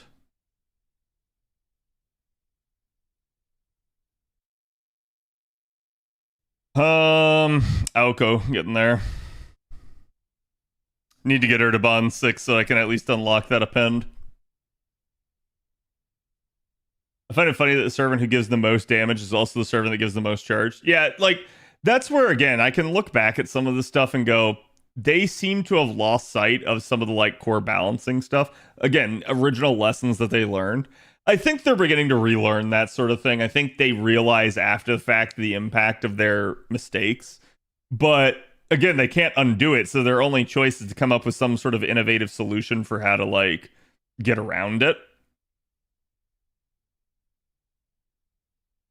Oh, it might help if I actually use these. Disco Ghosts. Can anyone recommend which summer banner would be best if the only support I have is Shufu? I only have 700 Sandcourts. That's difficult. I would say probably Ibuki, but like you can definitely consider Silk like getting someone like Proto Merlin, then you actually have a little bit more of a robust survival support. Calibom, thank you for the prime. Appreciate it. Yeah, can we get some love for Calibom? Let me see some emotes. Find it kind of funny that the servant... Yeah, sorry. At this point on JP, what new servant would you be surprised to see the most from Annie? I'm gonna be real with you. It's the 9th year. I'm not gonna be surprised by anything at this point. Especially given, like, we pretty much have dabbled in just about every single, like, Type Moon IP at this point. So, I don't think anything's gonna be too crazy. Like... I would be more surprised if they were like, I'll give you an example. Castoria Altar. Like if you come out with something like that, I'm just gonna be like, huh? Because that would be out of left field, and I wouldn't expect it. Neko Arc, yeah, they certainly could. I know a lot of people would think that they would never put Neko Arc in the game. I'm going to tell you flat out right now, you're going to see Neko Arc and it's going to be some bullshit like Angry Mango. Like straight up. It's going to be like an FP summon and it's going to be everywhere and you're going to be like, oh god.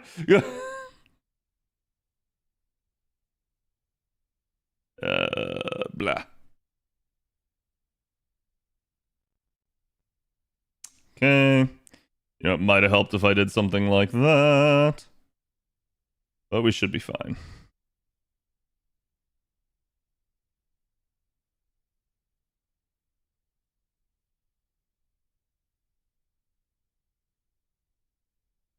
Castoria Altar Avenger.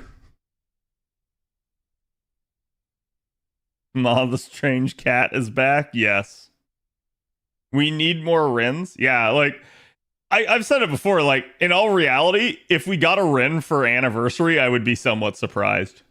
I would just not expect it. Because like they have literally like held off on Rin for so damn long. And at least if you had a like anniversary Rin coming, it might explain some of the like why there hasn't been more. But like, yeah, I don't get it, right? Cookie Chang, thank you for the follow. Unsif, thank you for the follow as well. 7 minutes until the live stream, chat.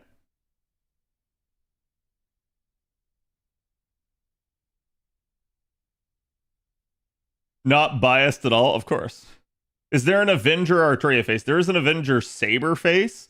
There's not an Avenger Artoria.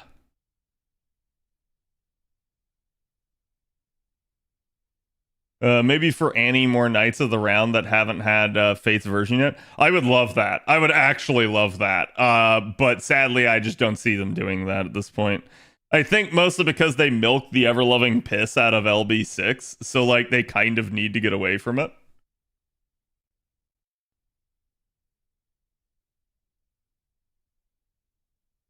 Annie 9 logo has crystals, right? And Ren loves gems. It's true. Yeah, you could definitely see something like that. Although, sometimes, like, I've seen the theory about, like, oh, the logos predict the servant, and I'm like, it doesn't always. Sometimes it's just a real stretch.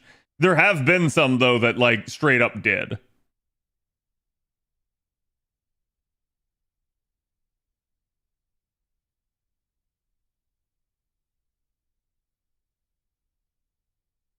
I'm wishing for Annie where they demo a lot of 4 stars. Oh, dump a lot of 4 stars. I gotcha. Or sorry, low stars, not 4 stars. Ace was out of left field. Ace was. I really didn't expect her. And like, still to a degree, I feel like the lore for that character is kind of weird. But I'll certainly say that if I have any misgivings about the lore, I just love the design. So that's it's like not a big issue to me.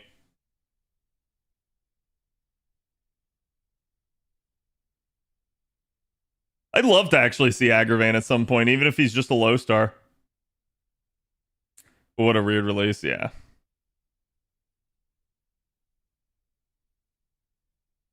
Ren uses gems in her magecraft, so both. Right, but like, what if it's just actually something that's made out of crystal?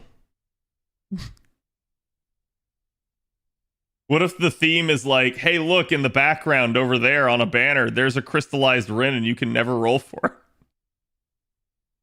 it? And they just like, they keep just hammering that point.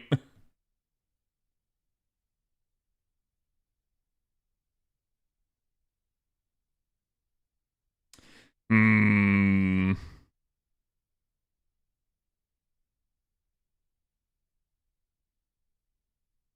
Here you go, chat. You guys want to see some Mama Raiko looping? It's been a hot second since I've shown her off.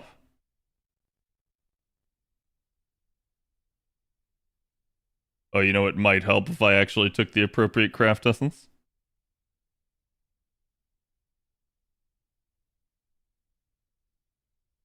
Mommy, sorry, mommy? Yes. Where is my faux hat? Faux hat. There you are.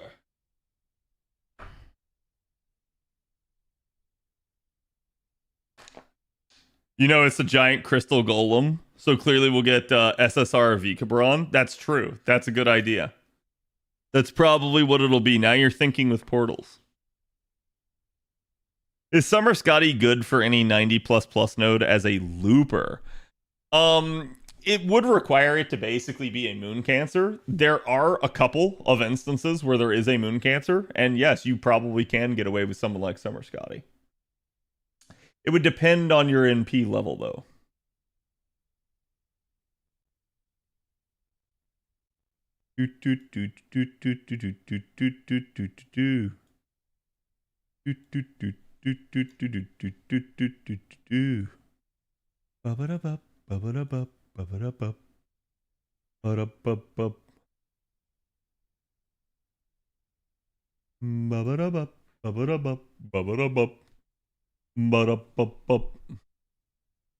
Okay.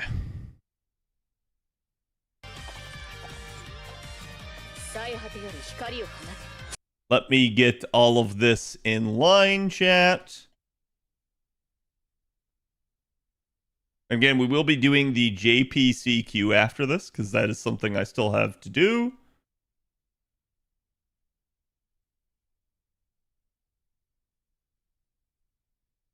Turn Aurelia see-through so that she's not blocking you guys.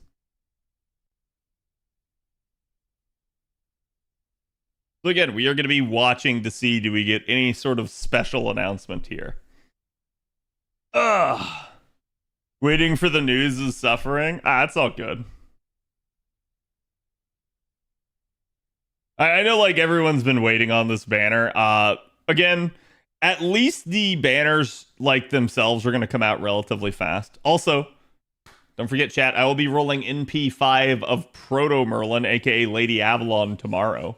So we're definitely going to be popping off with that, having some good times as we go all out. And I'll also have a special surprise for you guys tomorrow, so you guys definitely won't want to miss it. It is something rare.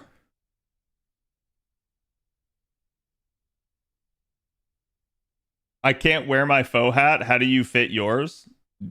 What do you mean? Is your head too big for the faux hat? Are you like Giga Chad type gigantic head? When did they give Raiko battery? It was with one of their strengthening campaigns. I think it was one of the very few ones that they still had. Okay, so it says premiere will begin shortly, so I'm gonna kill the song request here. Actually, no, I'll let song request keep going for a little bit, if only because it's gonna be like, hey, the stream's gonna start, and then it's gonna be like literally like 2 minutes of like crazy volume level. So let me turn it down in preparation for that. Hopefully you get MP5 Gareth too. I mean, the good news is we have the tweaked 4-star rates, so like everything should be good. And in that regard, like I'm not going to say you're guaranteed to get an MP5, but each one of these is a solo 4-star rate up, and you have the increased rates early. So you can expect to get good results on stuff like that. Countdown timer's always so loud. Yeah, I mean, it's literally at like 5 out of 100 volume here. So it is what it is. YouTube waiting for stream is so loud. It always is this way, though. Like, I have no idea why. It just happens to be this way. So chat, which banner are you guys going to be rolling for? You're right, the volume on the countdown was high. Yeah, I know. Like, I'm barely, like, I barely have given it any volume, and it's still crazy. All of them? Yeah. I have seen a lot of people going like, hey, which one should I roll? And I've been like, why not all? Gumshoe, thank you for the $2. Is Hephaestion on banner? No, she's not.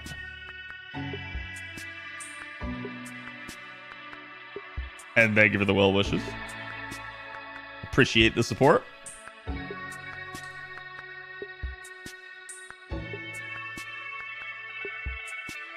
Hopefully all the banners, but it depends on how elusive Scotty is. Yeah, I do feel like there's going to be a lot of people that are going to be like trying to manipulate it, and hopefully they get like some good result. But again, the good news is you can kind of like delay your rolls since all of the banners will be available. But it definitely is kind of oof to some degree. 3 Maltese into Lady Avalon, then pity for Scotty.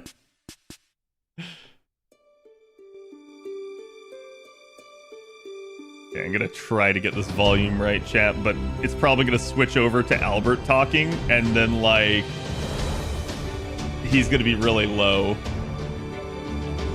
And then they'll eventually showcase a unit, and then it'll get really loud volume again. Hello, everybody. My name is Albert. I'm the localization producer for FGO here at Aniplex of America.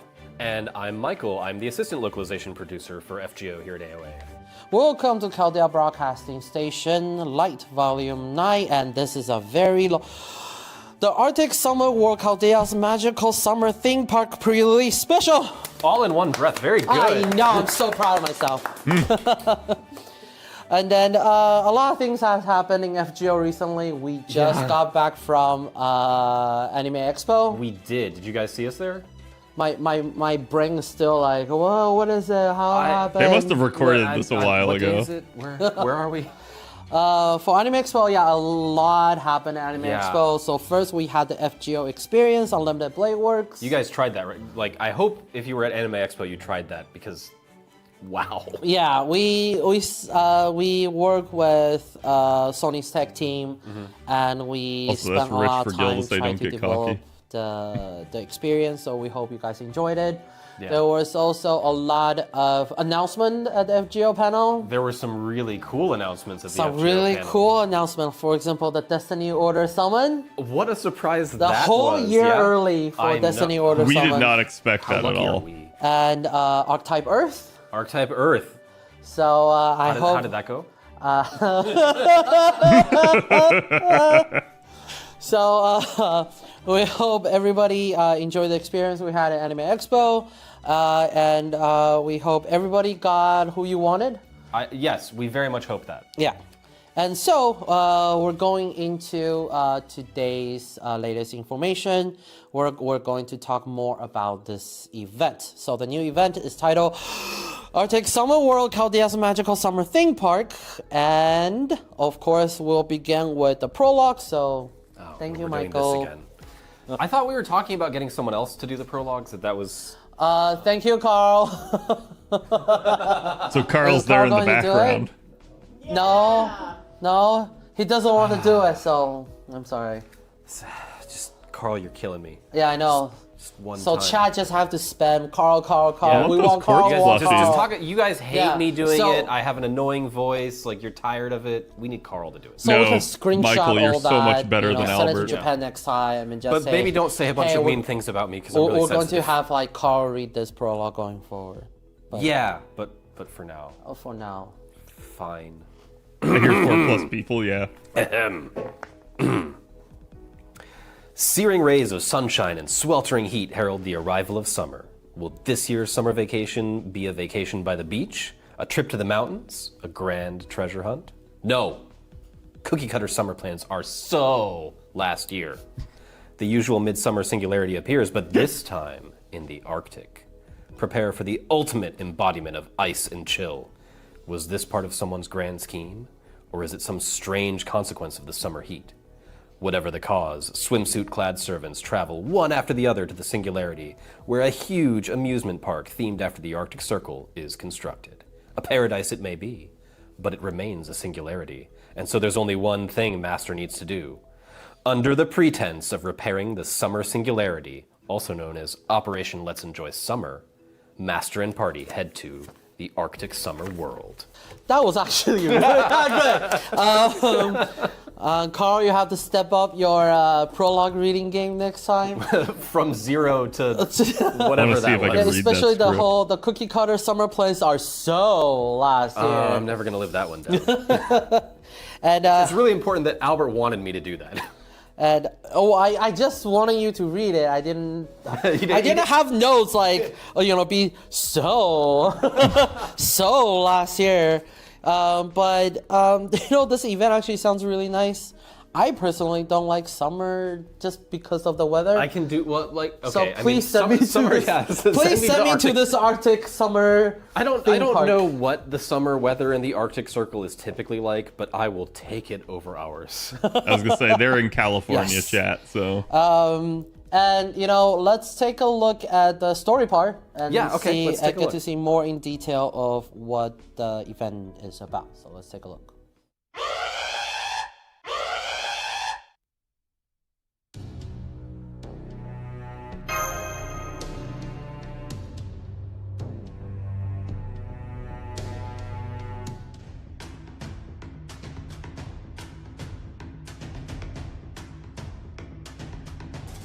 so far the volume's okay. I'm keeping an eye on it. I still find it really interesting that Doman was in back-to-back summers. Like, it's kind of odd.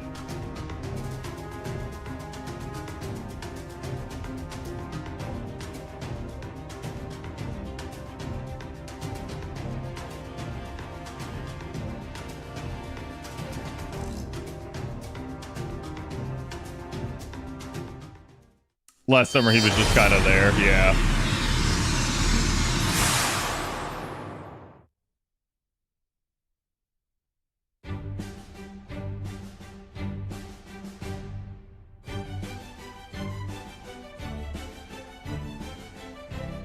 This is kind of how we knew it was going to be Scotty. Because, like, all the, like, ice castles and shit.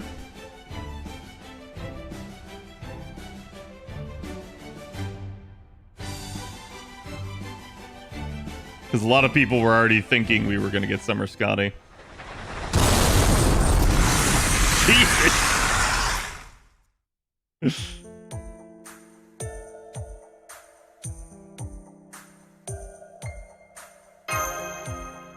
That was loud, it was.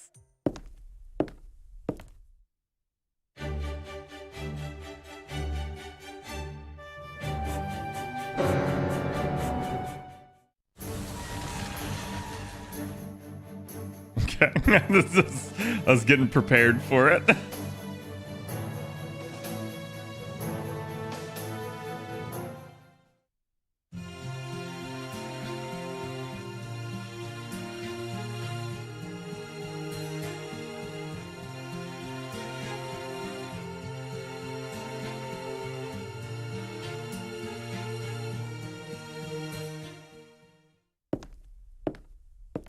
Oh, who's that?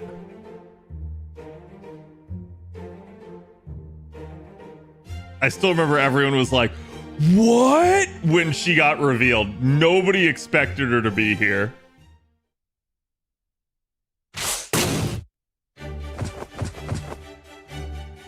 Murder Merlin foe.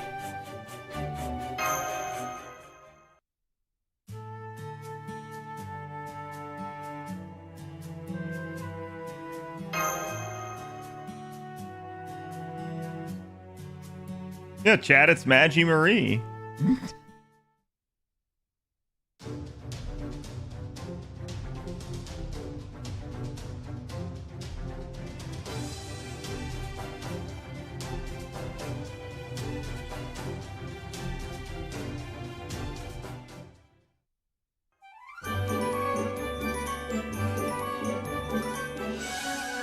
But it's really funny too, because again, you can see they didn't like reveal Scotty here actually yet. looks like a really fun place to be. I'm not gonna lie. I could see myself spending summer there, especially if there's a cruise component. Yeah. Like, I'm down for the icebreaker FGO cruise.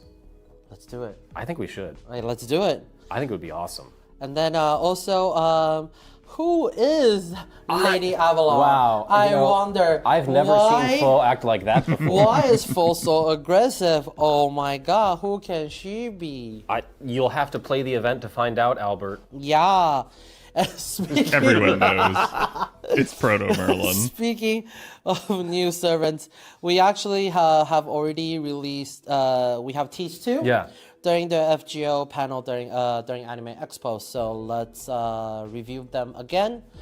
So let's take a look at the video first.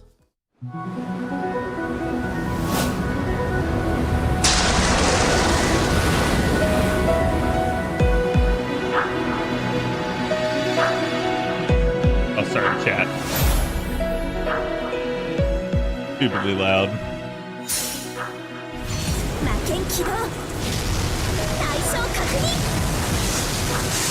ここからルクセストライクマー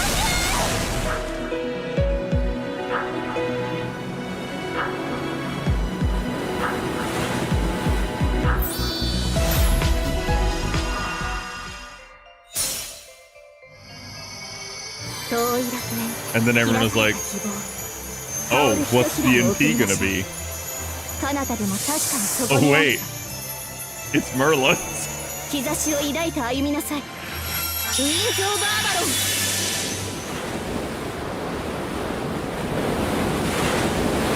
It's just funny that she voices both who can her that and be? I have Castoria to never me. seen a servant in a tower surrounded by flowers before, so I have no guesses. So we have Wow. SSR 5-star Pretender class Lady Avalon and SR 4-star Saber Gareth will be available as for a limited time for this event. There aren't many pretenders in the games. This is a really good It's chance still to there, grab but it's one. the summer version. and, I need, Gareth, or just- Christmas version. I need to change How it. can you not want to summon Gareth? I know. Look, That she's noble having so fantasm much fun. actually looked really Probably really nice cool. to have in the Arctic for someone who can just create fire on demand. And next, with new servants, of course, we have new limited time craft essences. And as we talked before, these new craft essences, not only the art is great, and these are only available for a limited time. So That if you miss Zenobia it, art is like... it's very rare to be able to get them again in the future. And also these will give you bonus drops for the infinite items, which will help you progress through the event faster. And these craft essence and the 2 new servants will be available in the Arctic Summer World Lady Avalon Pickout Summon, which will start on July 18th. Next, also, as something we talked about during Anime Expo panel, will be the new Spiritual dress for the male servants. So let's take a look at the introduction videos.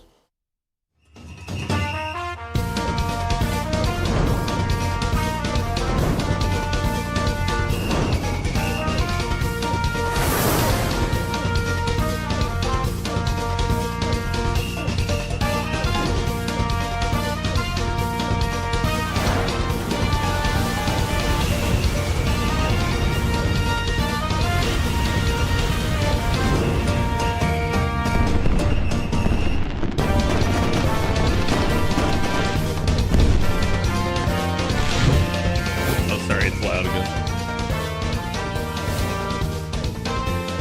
I actually do like Young King's outfit. I feel like that's going to be an improvement new for him. Spiritual dresses for the 3 servants will be available. That'll be Summer Rescue for Asclepius, and then the Morning Glory. I'm not Yukata sure how I Curse feel for about the other Xiaodonglong, two. And the training outfit modern version for Yanqing, the assassin of Shinjuku. These designs are actually very great. I love the new hoodie. Yeah, the hoodie is great. I really like that. Yanjing is really kind of just rocking the summer look. Yeah. And then Ashiadomon's yukata, that's a nice looking yukata. It's a very nice looking yukata, and it's matches his color scheme, the black and white on both sides. It matches I like really it. well. Yeah. And for these Spiritron dress, you can get them through the event. As you play through the event, you'll get event items. You'll be able to trade for them in the event shop. And in addition, there will also be 3 more new limited time craft essence. They will feature the male servants on these limited time craft essence, and also like the 3 craft essence we talked about earlier, these will give you bonus event item drops. Will be very useful. Go over the male ones, Jack? And each of these craft essences effects are also very good. Yeah. So they will help you through the event. Even just equipping them, it will help your team comp as well. Personally, I just want to go on that fishing trip. With Taiko Wong, Yes. you might sit there for about 12 hours though. It'll be relaxing. It will be very relaxing. Yeah, indeed. exactly. And for these, they will be available in the Arctic Summer World Ashiadomon pickup summon. That will include the 3 male servants that we just talked about. Yeah, at who least get will us have the Glepius new coins, chat. Spiritron dresses and the limited time craft essence that we just introduced.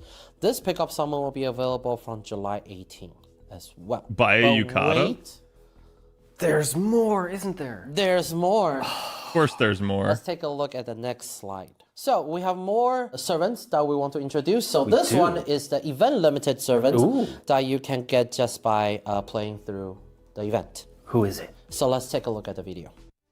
Oh. Let's go. They showed through. 支援要請支援要請了解 They're such good loopers.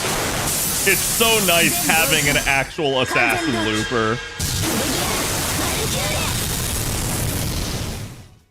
It is so nice. Yes. So players who will proceed through the story until the end will be able to obtain one of the 3 Valkyries as the event limited servant. And that's not all. They will also come with Spiritron dresses, so next slide. There will also be 3 new Spiritron dresses that you can choose from. So choose and complete one of the 3 Valkyrie Spiritron dress acquisition quests to obtain one of the 3 event limited servants that we just show you, as well as their accompanying I don't know who to call this one. wardrobe key, and you will obtain them as a set. Hollow. So, using the Spiritron wise dress wolf. wardrobe key, the new Spiritron dress will basically change them into another Valkyrie. Make sure you play through the event and you will be able to get them. All right, so let's talk about the event and how you advance in that. So first, you'll be clearing quests to get visitor points and event items. And we showed you the event items earlier. Collecting visitor points and event items will grant you rewards in the form of materials and the Spiritron dresses that we showed you just a minute ago. So what are visitor points? You will earn visitor points by renovating theme park areas to increase the park's crowd size. And increasing the crowd size for each attraction's renovation level will significantly increase the visitor points that you get when you clear quests there. In each renovated area, you can collect profit in the form of things like QP and enhancement materials, and those profits will accumulate over time. So when you increase an area's renovation level, that will shorten the time required to collect those profits. All right, so let's talk about some hints and strategies for how to get all this done. So first things first, our event limited servants will be gaining double experience from enhancement. They will also get a 100% attack strength bonus and 50% bond points gained during these quests. But they are not the only ones who will have that bonus. So there are too many for me to read them all off here. But if you look at our chart, we have all of the different servants who are getting attack bonuses, and then the bonuses for bond points and attack that they'll be receiving. So make sure that you're making use of these servants who will give you the extra attack bonus to get through some of those more difficult quests. All right, and our next topic here is items that you can get from the event. So let's go over some of the rewards that you can get, because Albert and I are always, during these things we're talking about, this is your best chance. Or you can watch my event review for a more thorough video. But it's also a chance to get some things you can't get anywhere else, like these command codes. Albert, I know you're kind of a big fan of the art. I collect all the art. In your mobile Louvre. My mobile Louvre. That is called my phone? Yes, that is Albert's phone for everyone else. But it's not just cool art.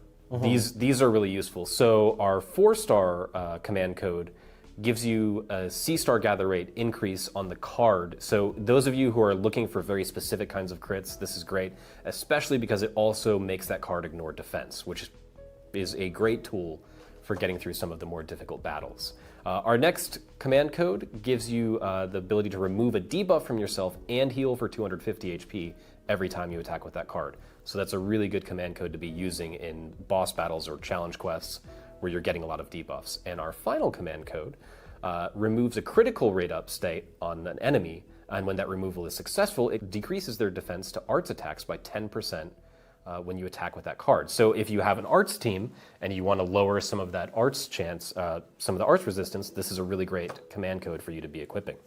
Yeah, especially combined with, we always talk about how great these good command analysis. codes are, and as I'll give it to 'em. some of the veteran players and also for the new players, you know, a lot the quest only gets harder. And They really especially do. Not just for events, for scenario battles as well. And you know, we do always want to see how people tackle these challenges. Of course, some powerful servant skills itself will already help you a lot, but these command codes, you know, not only the art is great, and a lot of times they are all themed after a specific servant. So I put all the Gilgamesh. I knew that was where this is going. All the Gilgamesh related command codes on Gilgamesh, let's say for example. But so that's one way that you can do it if the specific servant is your favorite servant and you just want everything about that servant. You can usually on it, put but, a command code depicted of a servant on that specific servant, and it will do well. And a lot of, you know, the difficult usually a quests, part you know, of their either the bosses put more debuffs on you, or they put more buffs on themselves. So a lot of times he's coming for your job. Yeah. Be able to deal death ignoring. Of course. Yeah, that's really big. Attack is very good. So besides that, you can just collect them. Like sometimes I do. I'm just like. I've seen you just like scrolling through your various art galleries, your mobile Louvre. My mobile Louvre. So, and again, like we also talked about earlier, a lot of these event rewards that if you miss them this time, we don't know when is the next time you'll be able to get them again. It's really hard to say. If you'll be able to get them again. Yeah. But on the subject You'll be able of to get cool them art, again, chat. Cool art. we don't just have command codes. They don't have we the do have balls a to couple say of it, I will. limited craft essences. I know, it's so rare I get to tell you something. So here are our event limited craft essences, and so one of them, Ice Warrior, will increase your attack by up to 200% if you can That's max your limit break damage it during sheet. the Arctic Summer World event. Our other one, Fist of Hail, actually increases the drop rate of natural North Pole ice every time that drops during the event. So that's going to help you gather a lot of the things that you're looking for. What was that edit? These are also just on their own very handy CEs. So you've got Arts and Buster increase with an NP strength bonus and starting with an NP chart. I love any CE that lets me start with an NP chart. That sounded like Carl went in and there. Then our other one here is quick effectiveness, crit strength, and a bunch of crit stars. So I enjoy seeing people who come up with strategies that are like they'll rotate someone They into probably their said lineup something wrong. with a CE like this and suddenly have all the stars they need for a specific turn. So these are really cool. But we also have a comment from the artist of the Ice Warrior CE. So Shaka P has given us a comment, and let me Shaka P. let me see if I can do justice to that. So my inspiration for this craft essence was Vikings, as the event is sent to the Arctic Circle, and I wanted to feature Barghest as a warrior. I couldn't have her in furry armor since it's supposed to be a swimsuit event CE. Even though it looks like she should be freezing, I guess it doesn't affect her since she's so ripped. I had her bikini and scarf to highlight her physical beauty, and remarkably, she looks wholesome in it. The focal point of this illustration is, of course, her muscles. Barghest and Penthesilea are some of the rare female servants I can depict as especially muscular, including their quads, and I enjoyed illustrating this craft essence since I don't usually get opportunities like this. Thank you, Shaka P. Yeah, thank you for the comment. In other words, very Shaka P was detailed like, in how they decide I like to, muscular girls. To design the illustration. It's always interesting to know the thought process that goes into straight these. up. Like, what were they trying to do? What were they hoping to convey? So it's thank you for that. Yeah, and FGO now doesn't we're let me going draw to reveal muscular actually girls. a couple more swimsuit servants. Who? I know. Let's take a look at okay, the I'm video. going to turn it down because we're going to get our ears blown off. F-U? F-F-U? Oh, E-U. E-U.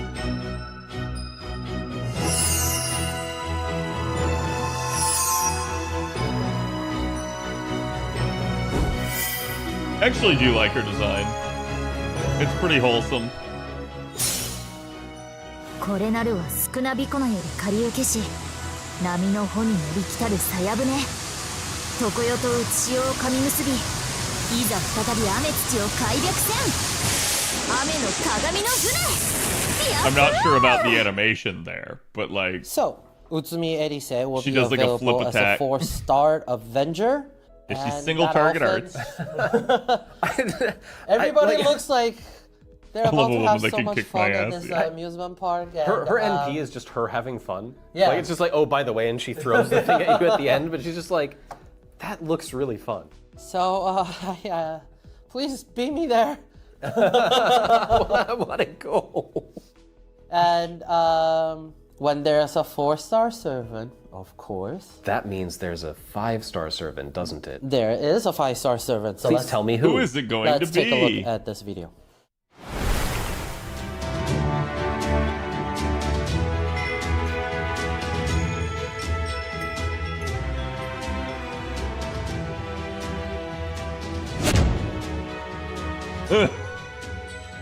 Oh my 夏が gosh! 来たりて限り揺 God, れ that's て loud.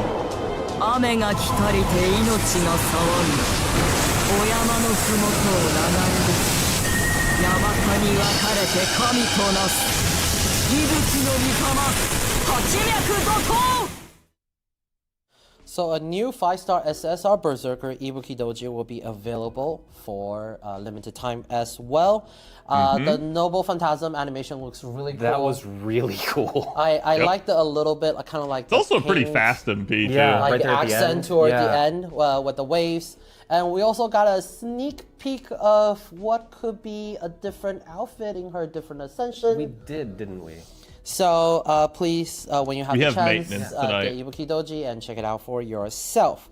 So there will be an Arctic Summer World Ibuki Doji Berserker pickup summon that will feature the 2 servants that we just talked about, and all 6 limited time craft. Yes, you'll have the and this male ones pickup will be available. available from July 21st. Okay, wait. You got to introduce Cool Servant. Can I introduce Cool Servant? We have You have cool I servants to have Cool introduce. Servant. Do you want to know? I do want Okay, to know. all right. So we have more Or someone servants. mentioned that her All right, NP let's looks roll like the she's first farting. video. Yeah, that's definitely me that says that. He lets loose a mighty brap. Adult woo, or at least teenager woo. I don't know. 紳士の国で我がしもべとなれ来来国立シーズン救急乗り継ぎじゃ Is definitely a lot better than All right, her so other form. my biggest fear is that seeing that video of someone ringing a bell and being carried around on a palanquin is giving Albert ideas. Having a zombie army is kind of nice. See, this is why we can't have nice things. Yeah, so All right, Albert and that treats is the rest of them 4-star like they're SR zombies. caster Wu Zetian, and she will be available, but No, Kuro's next year. as Albert said, where there is a 4-star, there must also be a Who is it 5-star. gonna be?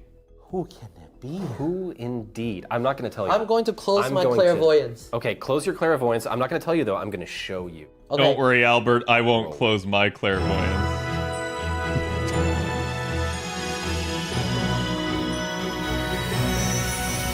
God damn hot! 我が愛しき命たち我が麗しきあまたの水よさあ今こそ舞い踊り立ち上るゲート・オブ・エーギル That you are not immune to like Well, hot That Nordic looks very mommy. cool. It does, doesn't it? Her Noble Phantasm has that kind of the same imagery of the Skadoosh, original yep. caster. yeah, version. it does have that sort of like a lot of the way that it's composed reminds me of that.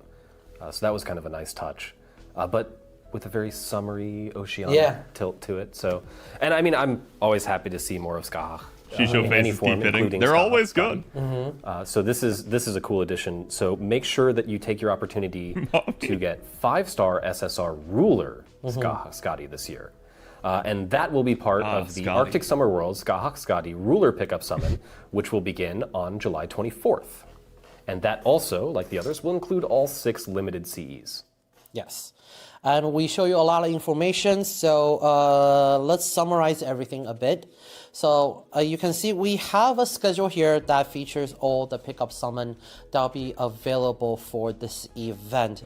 Feel free to take a screenshot or just revisit the stream. So take a look at the schedule, kind of plan You can see accordingly. Chad's basically every 3 days. Kind of plan accordingly.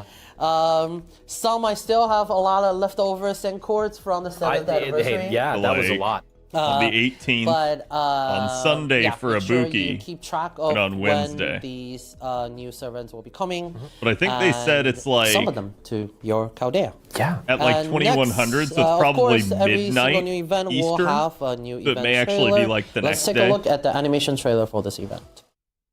スカディ様が作るし、永遠の夏の楽園、一体なぜフェイトグランドオーダーアークティックサマーワールドカルデア真夏の魔縁観光私たちが守ります Take me away. Take all of us away. So, the new animation trailer is animated by Cloverworks, and the trailer will be available on the official Aniplex of America YouTube channel, so definitely check it out. Next, we have the phone wallpaper campaign.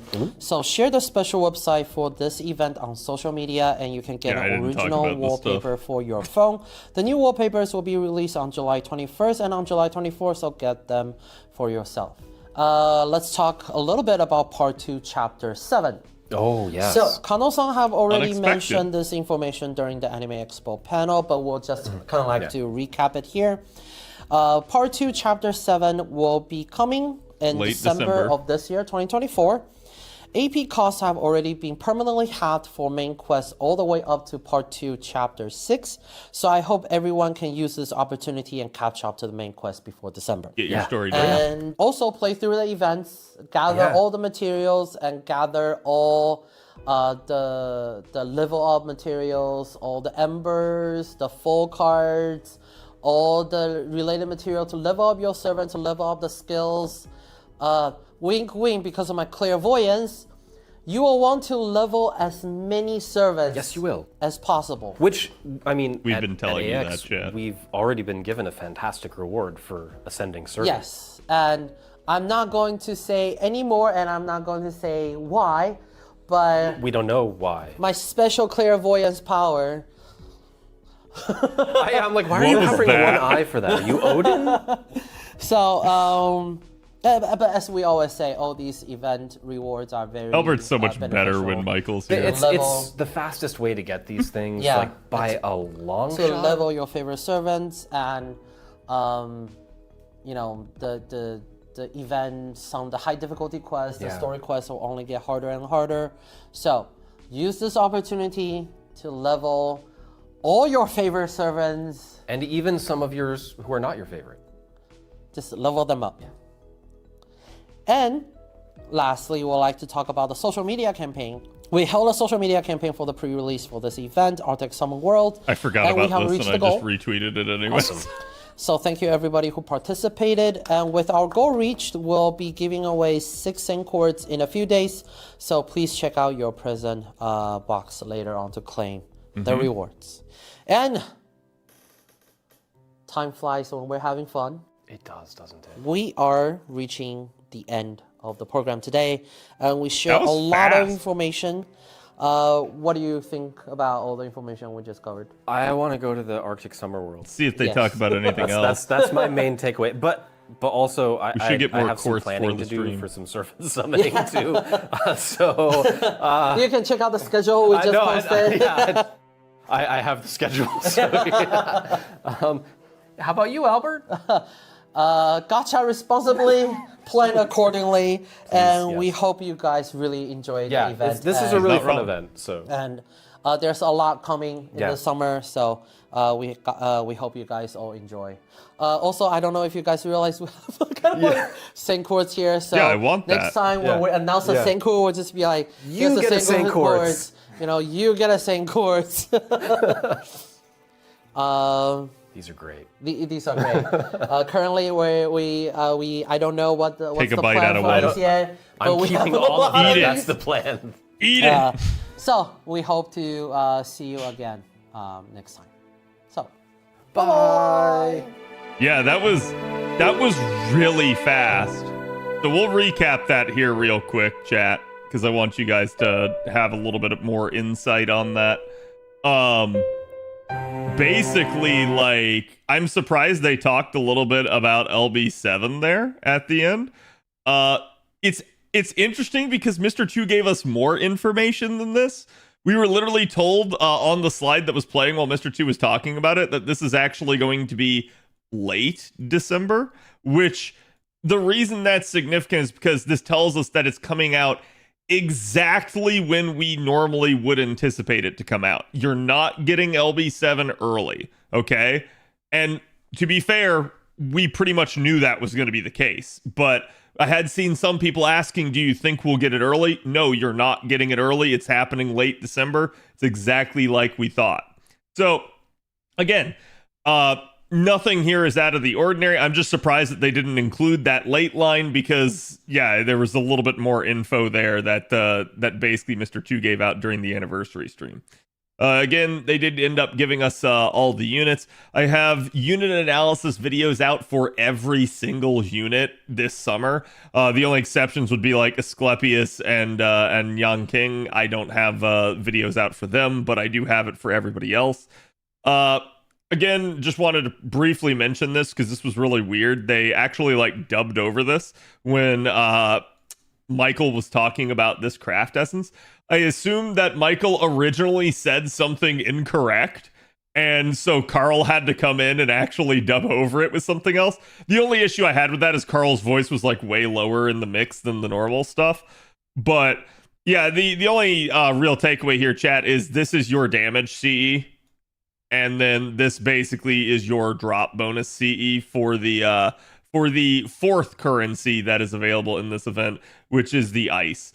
So that's really the only takeaway that you need to know about those. You'll be getting 5 copies of each of them, either by virtue of, again, like just completing story and stuff like that, or again, I believe the majority of them are in the shop, and the latter is where they are. So rest assured, you will get enough to MLB at least one copy of them. We've got the Mystic codes and everything, or sorry, not Mystic codes, command codes and everything like that. But yeah, I was really surprised. They went right through this. They did not mess around. There was no extra fluff or time spent.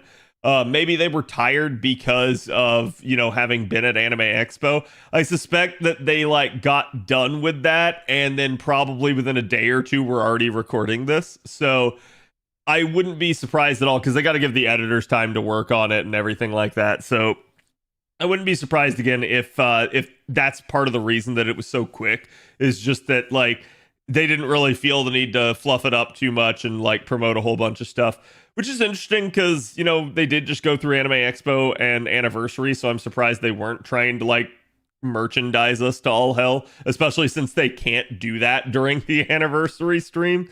But I'm not surprised that that's the case in that regard. Yes, we do have maintenance tonight. You guys can expect that. So basically, in about 2.5-ish hours, you guys should be getting maintenance. Then we will go down. I don't remember how long the maintenance lasts, but it should come up basically early in the morning. And they did give us the timing of the banner, so I did want to briefly mention that. Here, let me find the first one here. There was our sort of prelude there. And then they showcased our first banner here. And is it... Okay. Yeah, there we go. Now it's updating.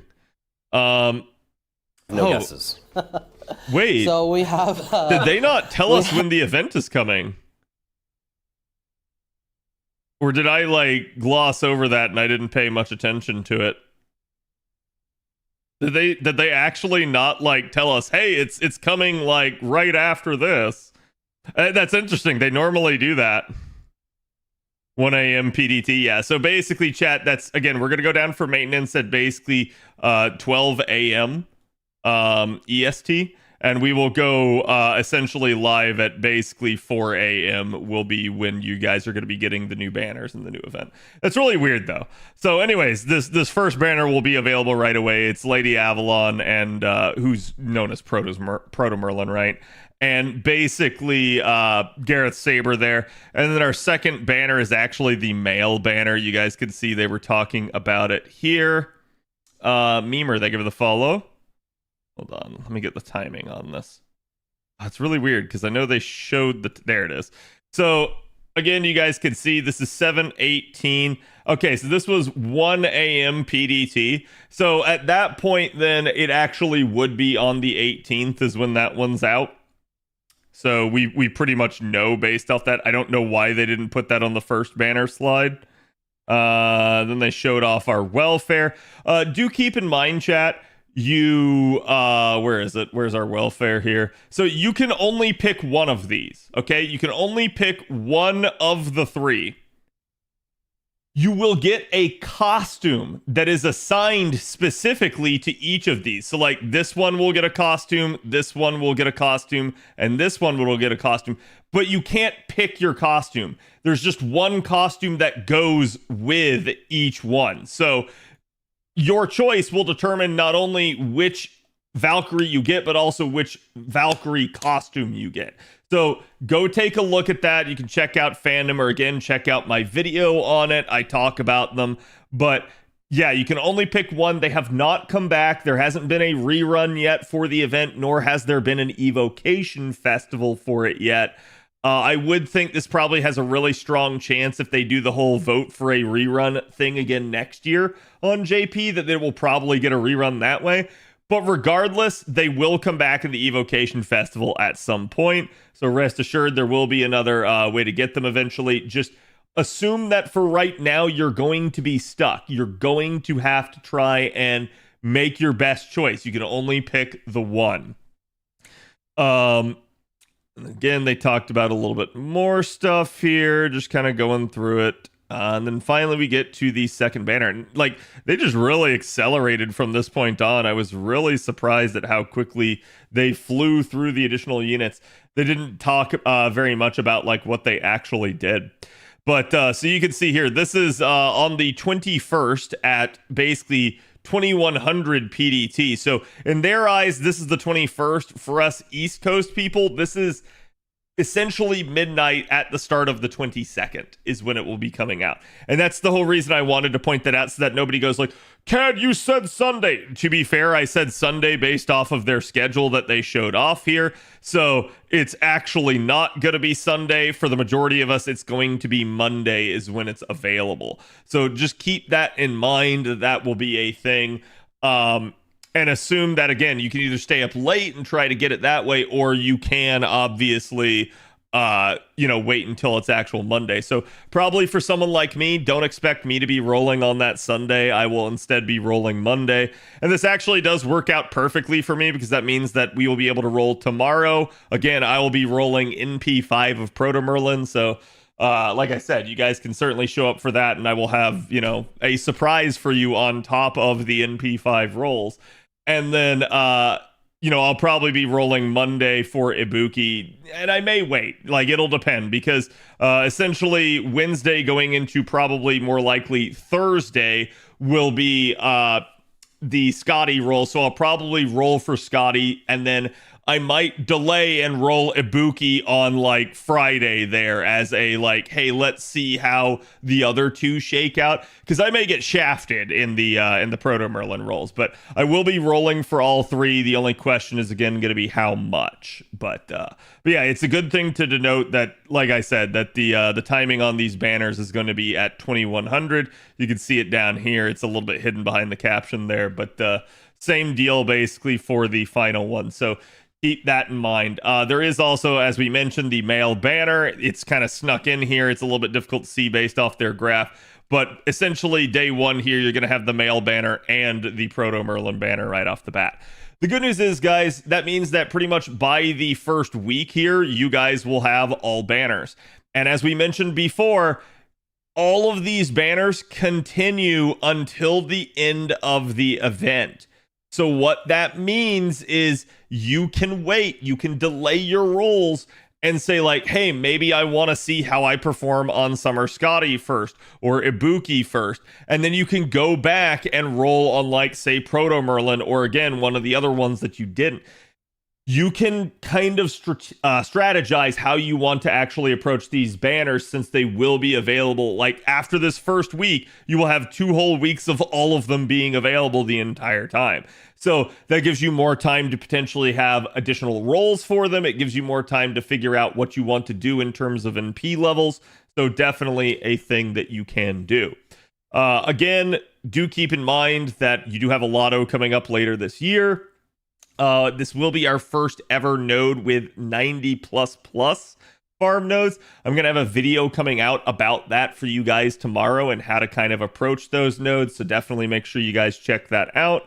And again, don't like worry about it too much. There's no reason to get anxious over it. If you guys can't do the 90++ very well, it is perfectly okay to step down to 90+. I think that's something that really needs to be said so that people don't start going like, oh my God, I can't do it. What do I do? Like, you don't need to roll more copies of anybody just so that you can do one node. It's not the end of the world. Yeah, no reason to panic. So it is what it is. But again, yeah, I was surprised that this one went as fast. We were looking to see maybe did we get some other sort of tangential announcement like a back to school campaign or the Fate Stay Night type of selector, but we didn't really see anything like that. So this was just a very down and dirty, quick and to the point stream, and honestly, it was good. I liked it. Do you think we'll be able to get their costume when they get in the welfare shop? Yes, very, very likely that that'll be the case. I wish I rolled for Creamhild. It's okay. Creamhild will actually have another banner coming up at the lotto. She will be paired alongside Brynhildr. So if you guys didn't want to roll on, like, say, Charlie's banner, you have a different pairing for Cream basically during the lotto.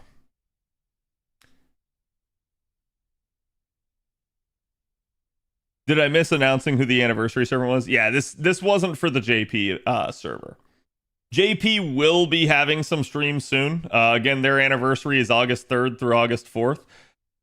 We did have the Ordeal Call campaign come out today, which has some interesting stuff. And then, again, I know my buddy, Mr. Two Love Trouble, he will be live translating the entirety of that insanity that is the JP anniversary. Those are usually like 8-hour long streams for him, and he translates everything. So if you guys want to know anything about that, be sure to go check him out. He is a good buddy of mine. He is absolutely fantastic at his job, and he has been doing it for years here on Twitch. Let me get that man a shout out. Yeah, definitely go check him out. Burb lover extraordinaire, indeed. Please don't put yourself in the poorhouse over a gacha game. Yeah, again, chat, don't worry too much about 90++ content. Like, there are plenty of nodes that you don't have to 3-turn. There are plenty of nodes that you can certainly just easily step down and do a 90+, and it's not going to be the end of the world, so. And hating of Kid Gill. Yeah, for some odd reason, Trubs really hates Kid Gill, and I've never really understood. I just respect it. Because, you know, I understand. Kid Gill's kind of a little shit.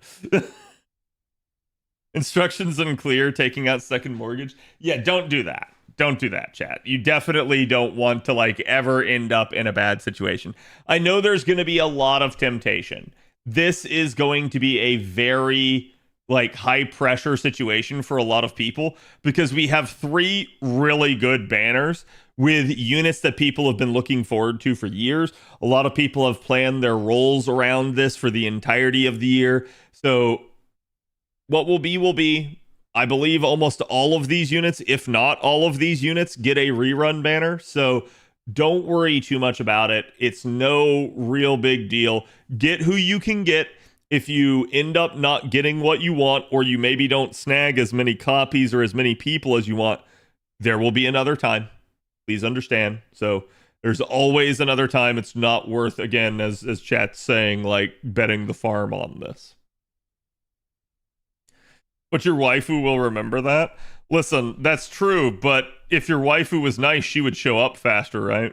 So it's like, it's, you know, It could be your fault. It also is probably the Gacha game's fault for how the devs designed it. Annie into summer is always rough. Yeah, and we're going to have the same thing happen on JP. Again, we have Anniversary coming up, and we know that summer is right after that. They've already told us. By the way, PSA for you JP players, you do need to have Ordeal Call Prologue done to do the JP summer event this year. So if you haven't done that, now's the time to do it. Like, straight up. This is the best time on JP to catch up on story right now. Will Kentucky get a banner anytime soon? Zerker Kentucky. Ooh, that's a good question. I don't know off the top of my head. I feel like he does get one here in the last couple months, but I don't remember off the top of my head. I feel like it was in the fourth banner review video that I did, which was just recently posted, so. Live stream already done? Yep, live stream's already done. It was a really fast one. Which, like I said, I'm surprised just because this was such a, like, big event.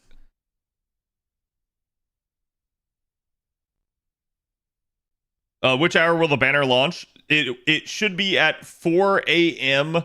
Eastern time or 1 a.m. Pacific. So we are going to go down for maintenance tonight. It's going to be like a 4-hour-ish maintenance. And then it should be up after that. Fairy Cup for Kentucky? Thank you. I could not remember. My roles have been planned 10 years in advance? That's ridiculous. The game hasn't been out 10 years. Don't worry, I have one special trick to guarantee all 3 summer 5 stars. Credit card? Listen, you can guarantee at least one copy, right? Spending 100 pounds max. I got 420 saved up. Lol. Hey, good luck. I hope, again, good luck to everybody. I hope you guys all get what you want. And if you're worried about it, feel free to show up and watch me get absolutely shafted in the gacha tomorrow. Because I just assume that's going to be the case. He knew he has super clairvoyance, indeed.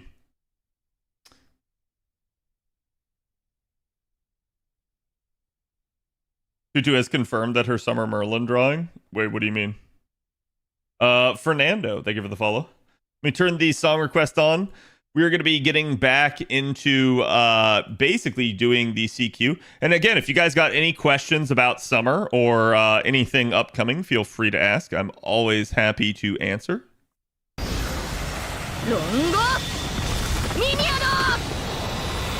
Oh, right. We were actually 3-turning with Mama Raiko. So Mama Raiko now on JP has a 30% charge skill. It is so nice. I love having it. It is a lot easier and more fluid to use Mama Raiko nowadays. Did you see the Arc Servant Tactics video Aniplex put up a few days ago? Yeah, it wasn't terrible. Like, I didn't feel like they were like, oh man, you're actually dumb. There were just a couple of things, like, so the big thing I keep pointing out is they keep perpetuating, because it was the same thing in the Chaldea break room. They keep perpetuating this idea that like Arc's passive is because of one of her skills, and it's like, it's not. It's not. She just gets it whenever you've NP'd. And I'm like, I don't know why they keep trying to like make that unclear and make it seem like that's the case. I just assume they're using bad terminology, basically, is what it is. Her 30% rainbow up, yeah. Well, it has to specifically be a servant, Lucky, but yeah. My wife useful now? Yep. It's nice. It's nice for a lot of the people, because I know there's been a ton of like Mama Raiko fans that have been waiting for something like that. Like, and that's why I say I understand there's a bunch of these new units out and everybody loves them and it's everyone's favorite, but like there are also a bunch of like old favorites that like made this game popular, and Mama Raiko is one of them. And so it's like, it's really weird to see that they had let her kind of just fall by the wayside for so many years and be nigh unusable in the like newer farming metas. So it's like, yeah, I'm really happy to see them actually get her up and online and actually able to work in this sort of stuff, because again, it allows people to use some of their favorite units. It's just going to make players happy. It's just going to allow them to get more enjoyment out of the game. You'd only get shafted so hard since we have some pity. Oh, I know. we all know. All of us OGs remember. Like, whales nowadays have it easy compared to how it used to be. And don't get me wrong, we can still get shafted after that first copy, but that first copy, like, and I've said it once, I'll say it again. I've seen people say, like, oh, the 5th copy is the hardest when you're a whale, and I'm like, no. No, it's not. What's hardest? What's hardest is spending thousands of quartz and still not getting the first copy. Because you don't even know if you're going to have the unit at that point. So, like, yeah, it's a big deal. That first copy is the most important by far, especially when it's one of your favorites.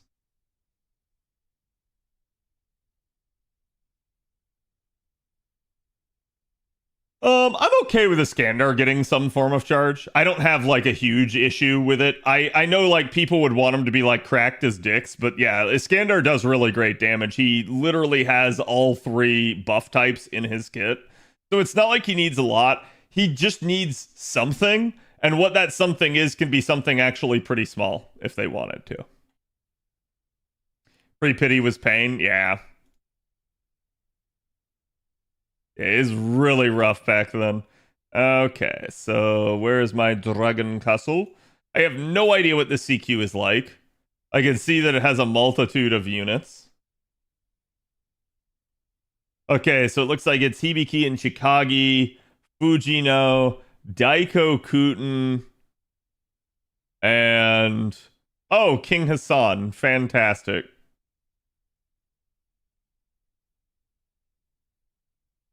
30% charge would be nice for him. I'd actually be okay if they wanted to give him something like 20%. That would somewhat limit him. He'd have big wave 3 spike damage because you'd have to use double Oberon, but he wouldn't have the like insane double Koyanskaya double up of all of his skills deal. Did I miss stream, Mr. Cad? You did, Poco. Streams are already done and over with. They just kind of like got in, revealed the summer units. They talked briefly about LB7 coming at the end of the year and warned everybody to get up and online, which maybe another PSA on that, chat. They're telling everybody to level as many units as possible because of LB7. There is at least one part of LB7 that kind of has a gimmick that will require you to have a bunch of units leveled, okay? What that number is going to depend on you as the player. It's going to depend a little bit even on luck, but it's just their way of saying, like, hey, develop your account more. Try to get more units up and online. Don't just try to, like, sit there and use the same, like, 10 units over and over again. Let them suffer? No. I don't want people to get cockblocked. Look, if you come to my stream, that is your reward. You get that PSA. You get that warning. I know what they're talking about. Yeah, a lot of people that went through LB7 had some gripes. To be fair, that one's actually not that big of an issue, I think, for a lot of people. There are some fights, though, that you can't use blue prisms in, and people got upset about that. So we'll see.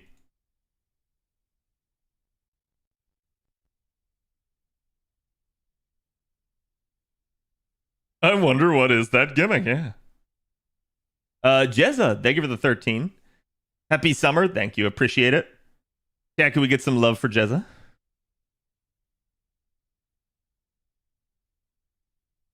I know I did event knowing into LB7. Yep. Okay, chat, I have no idea what the major gimmick is here. Obviously, Pretender is anti-alter ego, but... What do I want to think about that? There's some sort of, like, thing that it was describing there.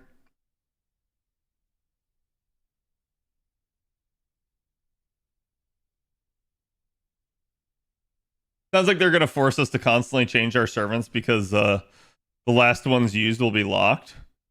No comment. Like, I don't want to spoil you, right? Like, you'll see when you get to it, but, like, there is a reason to have multiple units leveled up. That's all I'll say. How many units could this gimmick possibly require? Just level up more units. Like I said, I don't want to like spoil you guys, right? When in doubt, invuln comp. I mean, I can. I'm just a little bit worried about whatever the heck this is gonna be. Obviously, I don't want foreigner in this.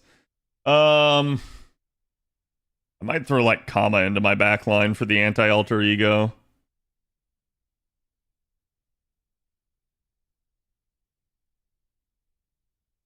But yeah, let's do Proto Merlin. And then let's do my own Castoria here. They buff strip on NP. Oh, thank you. I did forget about that.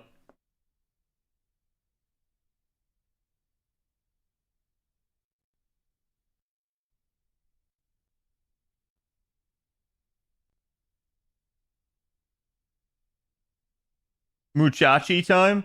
So, chat, do they actually break bar charge? I'm gonna assume they do, but do they actually?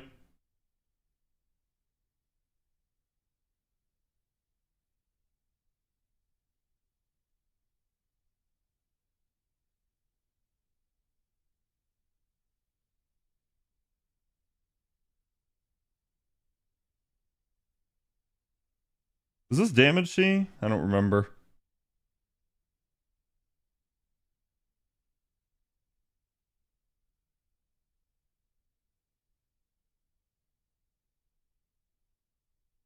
No. Okay. Oh, yeah, it was point bonus. I'm still surprised. They gave us another burn command code in this event. I was like, huh? But why?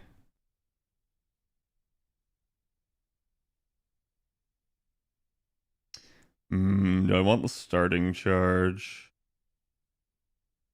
Most vets are going to be fine. Yeah, if you're a veteran player and you have a pretty robust account, you're going to be good, chat. You'll be A-okay.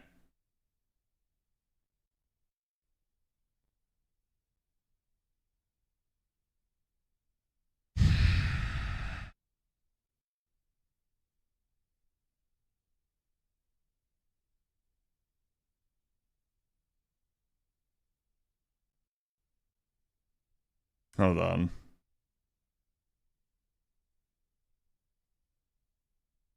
Sorry, I didn't see. Did anyone say, do they actually NP on break bar effect? Yeah, we should do this.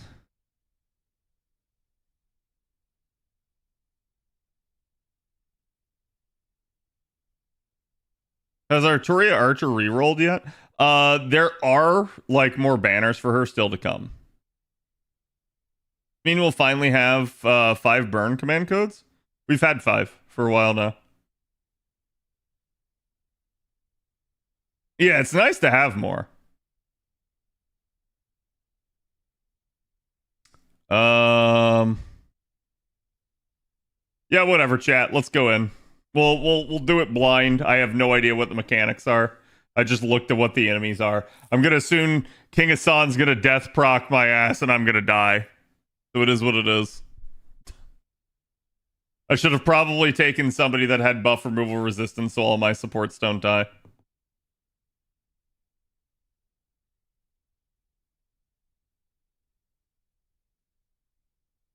I didn't realize Squirtoria was single target until mistakenly used her to do a training ground. It was surprising. But you still completed it, didn't you? Plot purposes, how's it going? Thank you for the follow. Hope you're doing good tonight. And again, I hope everybody enjoyed the live stream. It's nice to finally have this on the horizon. We literally are going to get to start rolling for these units tomorrow, so I'm excited. I hope you guys are as well.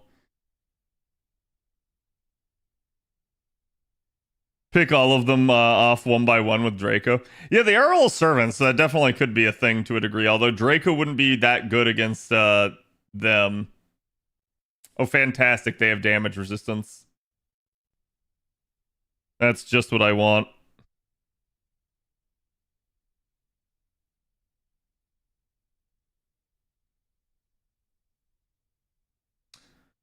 Huh? I'm just Oh, the rats have damage resistance too. What the heck? Okay. Let's protect the entire party there.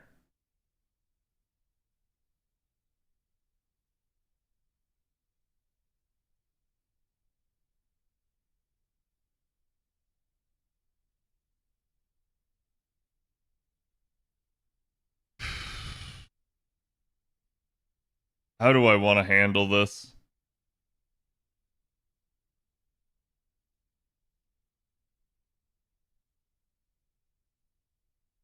How fast can you level up Bond to the max for those juicy Sankorths?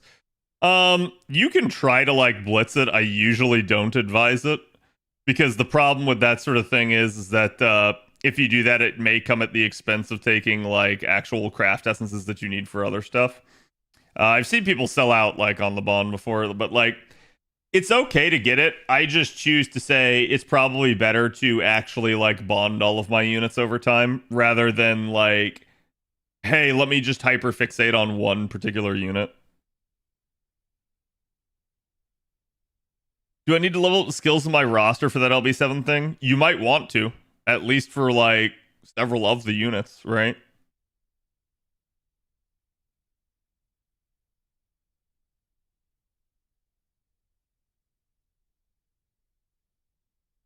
Okay, so there's Daiko Kuten. It would take like 300 plus runs even at max efficiency. Yeah, it takes a long time. That's why, like, usually I tell people just farm for stuff that you need, and you will bond up as you do that, rather than being like, oh, I'm going to go sit in the most bond efficient node and never actually get the resources that my account needs. I want to roll for Doman, but need Skadoodle first. Understandable. Okay, so now we at least have enough charge here. Let's try to get Proto Merlin back. We're gonna focus them because I feel like I have to, but interestingly enough, I feel like you're gonna be devotedly like forced to kill a couple of these.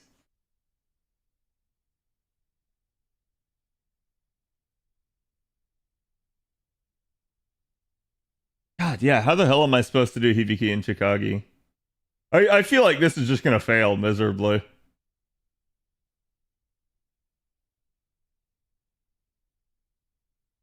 Okay, we got the first bar pretty easy.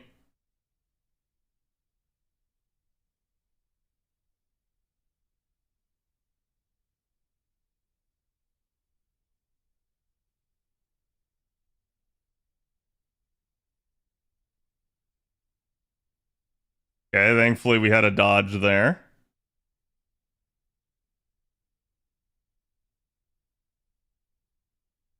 So the cool part about Proto Merlin, I actually didn't say this during her unit analysis, is so in the conventional Immortal comp, guys, Invincible comp, whatever you want to call it, normally you go damage dealer, then the Merlin variant, and then Castoria last. With Proto Merlin, it truly doesn't matter. You can absolutely just like do them in the opposite order. So if it's beneficial to you because you have a a damage dealer that has a like damage skill that is overcharge based, you can certainly set it second and you'll get still the same effect. So who's the middle archer? Yeah, it's Fujino. Okay, there's another break bar break. What's Sashi's OC anyways? Anti-saber? Yes. That's just why I didn't like bother. There was no real benefit to it right here. The real problem is going to be that all of the like arts buffs just fell off right now. So you may see me like flip-flop the Castorias here. One, to preserve the health of that Castoria, but two, basically to get a fresh set of buffs in here so I can still kill off Hibiki and Chikagi. Because they're about to just murder Hobo me.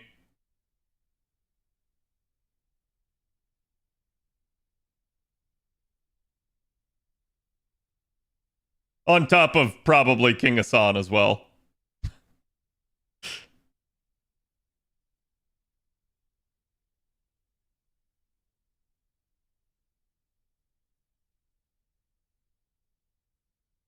Okay.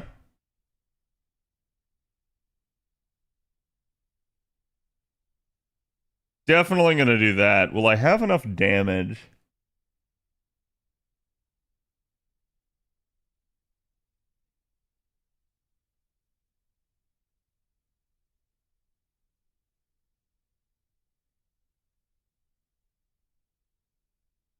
I think we're just gonna go for it.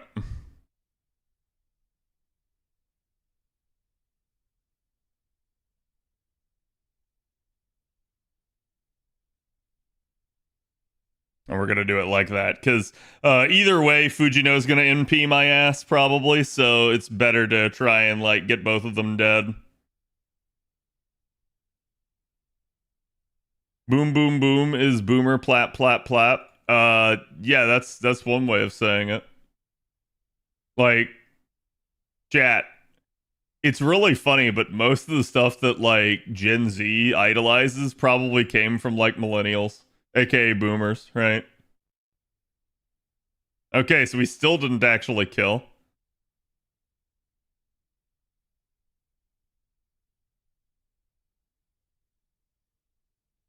This is not good. I am going to die.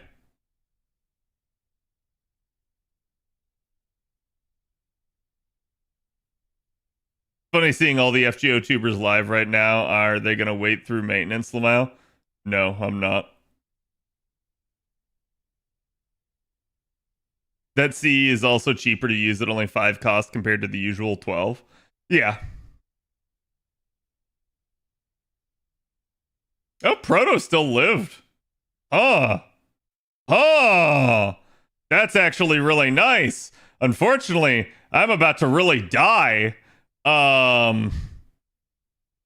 Shimata.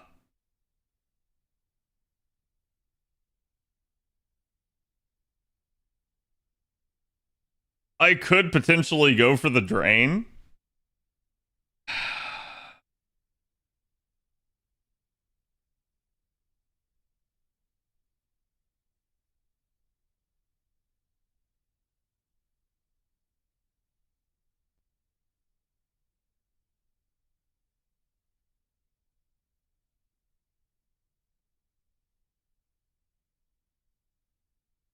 Let's go for the kill, but we'll see. We'll see how this works.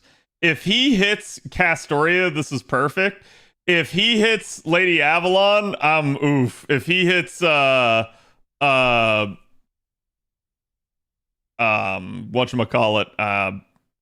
Squirtoria, I'm also oof. Is Bond ever played with as an event gimmick? To a degree, yeah. I mean, you get units that have like plus 50% Bond in an event. And it's usually better to like take them if you want to be efficient, right? But you don't have to. Did you ever finish honor mode on Baldur's Gate 3? Yes. Yeah, I finished honor mode. I have the golden dice and the achievements. Actually, I tweeted out about it as well. At some point, I'd like to go back and finish some of the Act 3 fights that I haven't done, though. There was Bizette Valentine's with the whole buddy gimmick. Yep. Okay, so that's gonna be spicy. So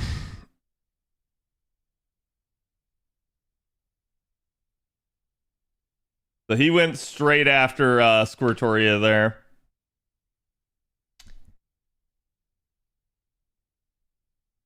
Yeah, it's almost preferable if he hits literally anyone else at this point, but we'll see. It's sad because Musashi might have lived had the NP from the twins happened a turn earlier.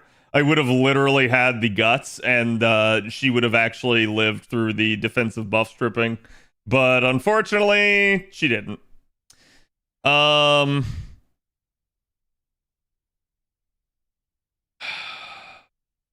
This is spicy, but this is really all I can do. Now, the other way that I can try to handle this is I can try to just drain Hassan and see how that works. But I really want the twins dead, because the twins are a ticking time bomb. If they get another NP off, I'm screwed. And there's no guarantee that I'm going to be able to like loop Squirtoria here very well since I don't have all the buffs ready.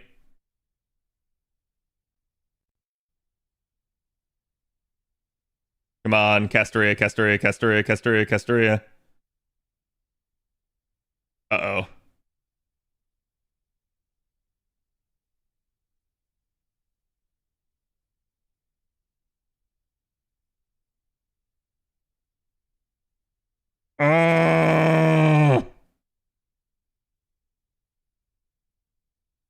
God, don't give them defense. Ah.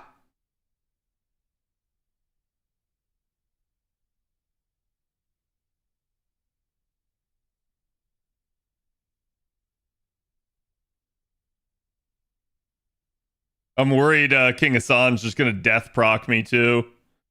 I'm like waiting on it.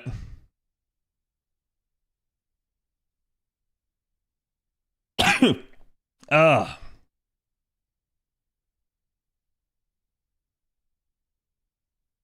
Oh my god, stop giving them the stacking defenses. So let's play for the drain and hope for it. That heal is disgusting too. What the shit? Those heals are massive? Yeah, there's not a lot I can do against that. Oof, no crits either.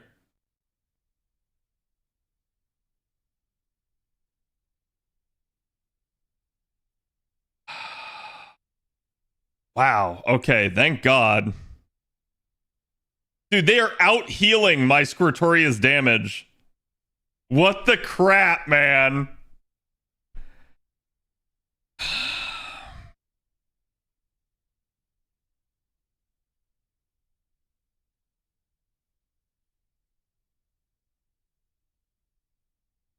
That ain't happening with that 30k heal. Oh, this will help out a lot, but like...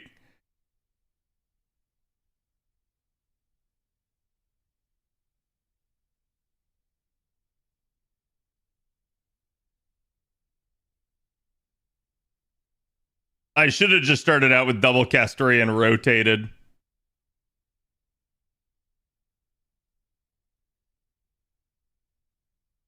Okay, that'll work. Oh, actually, I maybe should have done the other Castoria card there, but whatever. This will at least get Squirtoria some... So Squirtoria's overcharge is more charge, which is really, really nice for her. It just is going to facilitate looping even better.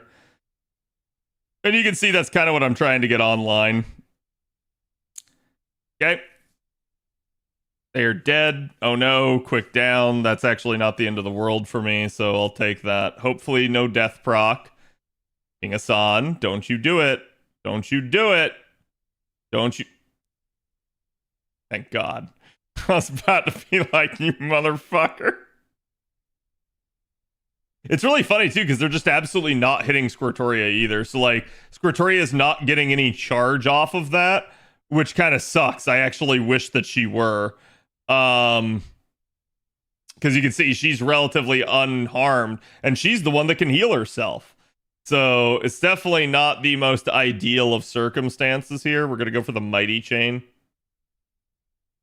Try to get as much refund as possible, which is not a lot since we got the quick down. And before instant charge. Oh, death rate up! Fantastic. He's gonna card my ass. I am just waiting on it.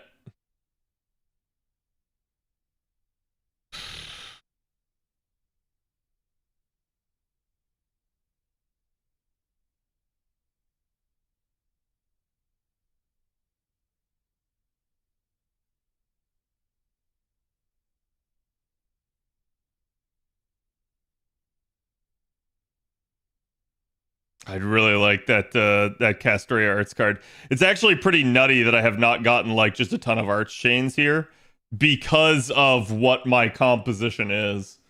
Like I've got Squirtoria, I've got Castoria, and I've got Mash, and that is a very arts heavy comp. Use her battery. I'm basically trying to save it for right now. But we'll also see, because I'm literally about to be dealing with another NP right here. Okay. God. Alright, so let's go with that.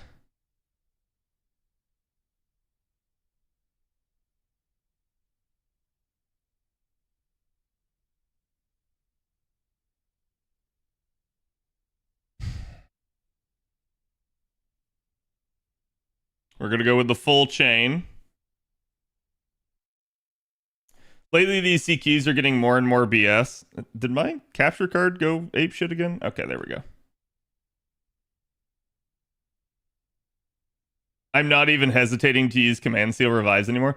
I usually don't on my JP. Like, I'll try not to, but I have no qualms about using Command Seal Revives on JP because my JP account's less robust. So, like, it's no skin off my back.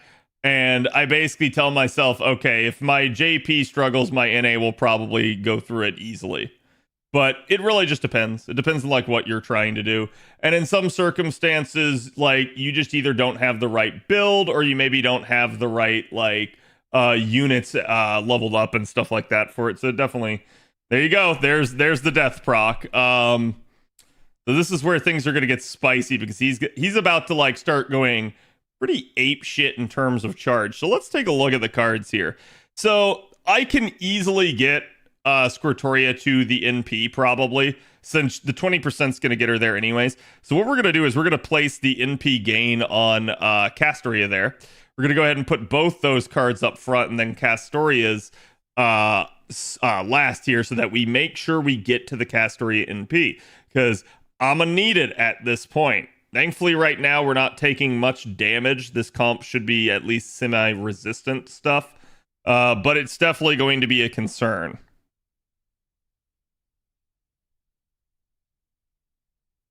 Man, is that... Yeah, okay, so the quick down is permanent. That is oof. I'm still going to want as much refund as possible here. The goal, obviously, would be to get back to something like 70%. I doubt I get it this specific turn, but if I can get it on the turn after this, we're good.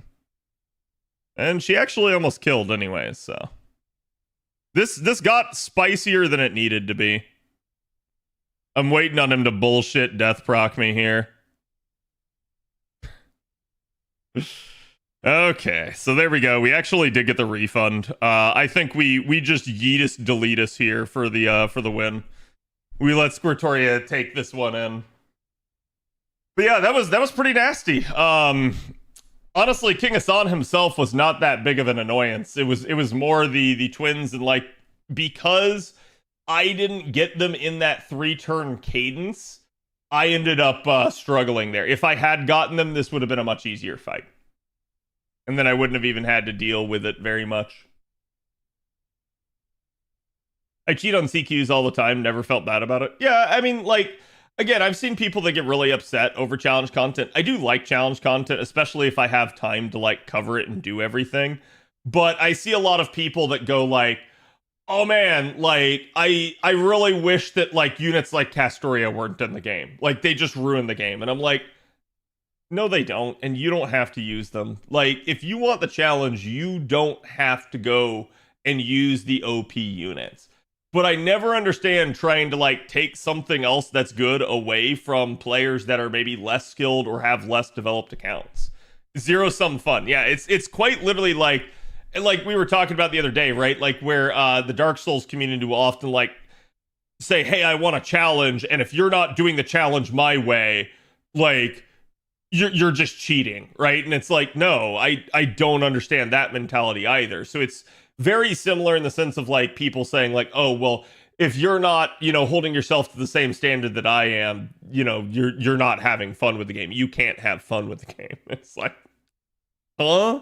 I don't know about that. Like...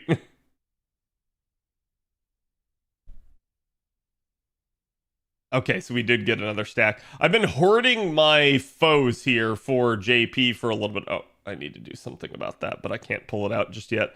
I've been hoarding my foes basically on JP for a little bit here to make sure that I have enough kind of heading into anniversary and summer and stuff. Because like I am worried that they might, like, hey, here's some more low stars. Hey, here's a bunch of summer units that you really want to roll for. And so, like, I'm trying to figure out kind of how to approach that and how I want to basically, like, set myself up. Yeah, we're just going to go ahead and make that. I don't have to use them, but it feels like when the game is balanced around them. What do you mean? Like Castoria and stuff? Yeah. I do feel like Castoria, Oberon, that sort of stuff, I feel like you're starting to see a lot more of the game balanced around it. Like, for instance, you look at that Ordeal call node that we were doing earlier, and it's like, yeah, I had an NP5, a Grailed unit. They were at least, like, one, effective for the 5 times, and 2, had a niche that applied in one of the circumstances. And I still had to use, like, Oberon, double Castoria, a maxed out Neo plug suit. So, like, it really does feel like, at least in certain cases, that they are trying to, like, force you to deal with that and use those units. But also at the same time, they don't want you to use the units as much. And I'm like, well, okay, that's cool, but what do I do, right? Like, if I've already bonded up that unit all the way and you want me to roll another unit besides Oberon, what do I do when Oberon's the only solution? So I do think, we were talking about, like, hey, maybe I could have used Tamamo. Hey, maybe I could have used Proto Merlin. But I was already noticing that, like, oh, okay, I'm going to have a refund issue. So that's where, again, like, a unit like Oberon is just so strong because of the amount of damage boost he does combined with the amount of charge that he does. So it's always kind of been that way. Hello, Fox. How's it going? Okay, chat. I think I'm actually going to end early. We are done basically with AP on both servers, and I actually don't have that much more to do. I feel like I'll just go ahead and take it off, take the rest of the night easy to myself. I'm going to send you guys over to Fox. Fox is on doing some FGO tonight. He was kind enough to raid us the other night, so we're going to send you guys back his way. But again, I hope you guys are doing good. I hope you guys give Fox some love.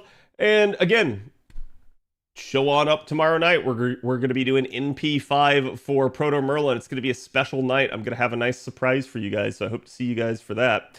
And as always, like I said, we will have more content coming out on YouTube, particularly the 90++ video. Make sure you guys check that one out. It will be an interesting watch. And again, I hope you guys have a good evening. As always, thank you for the support, and go give Fox my love.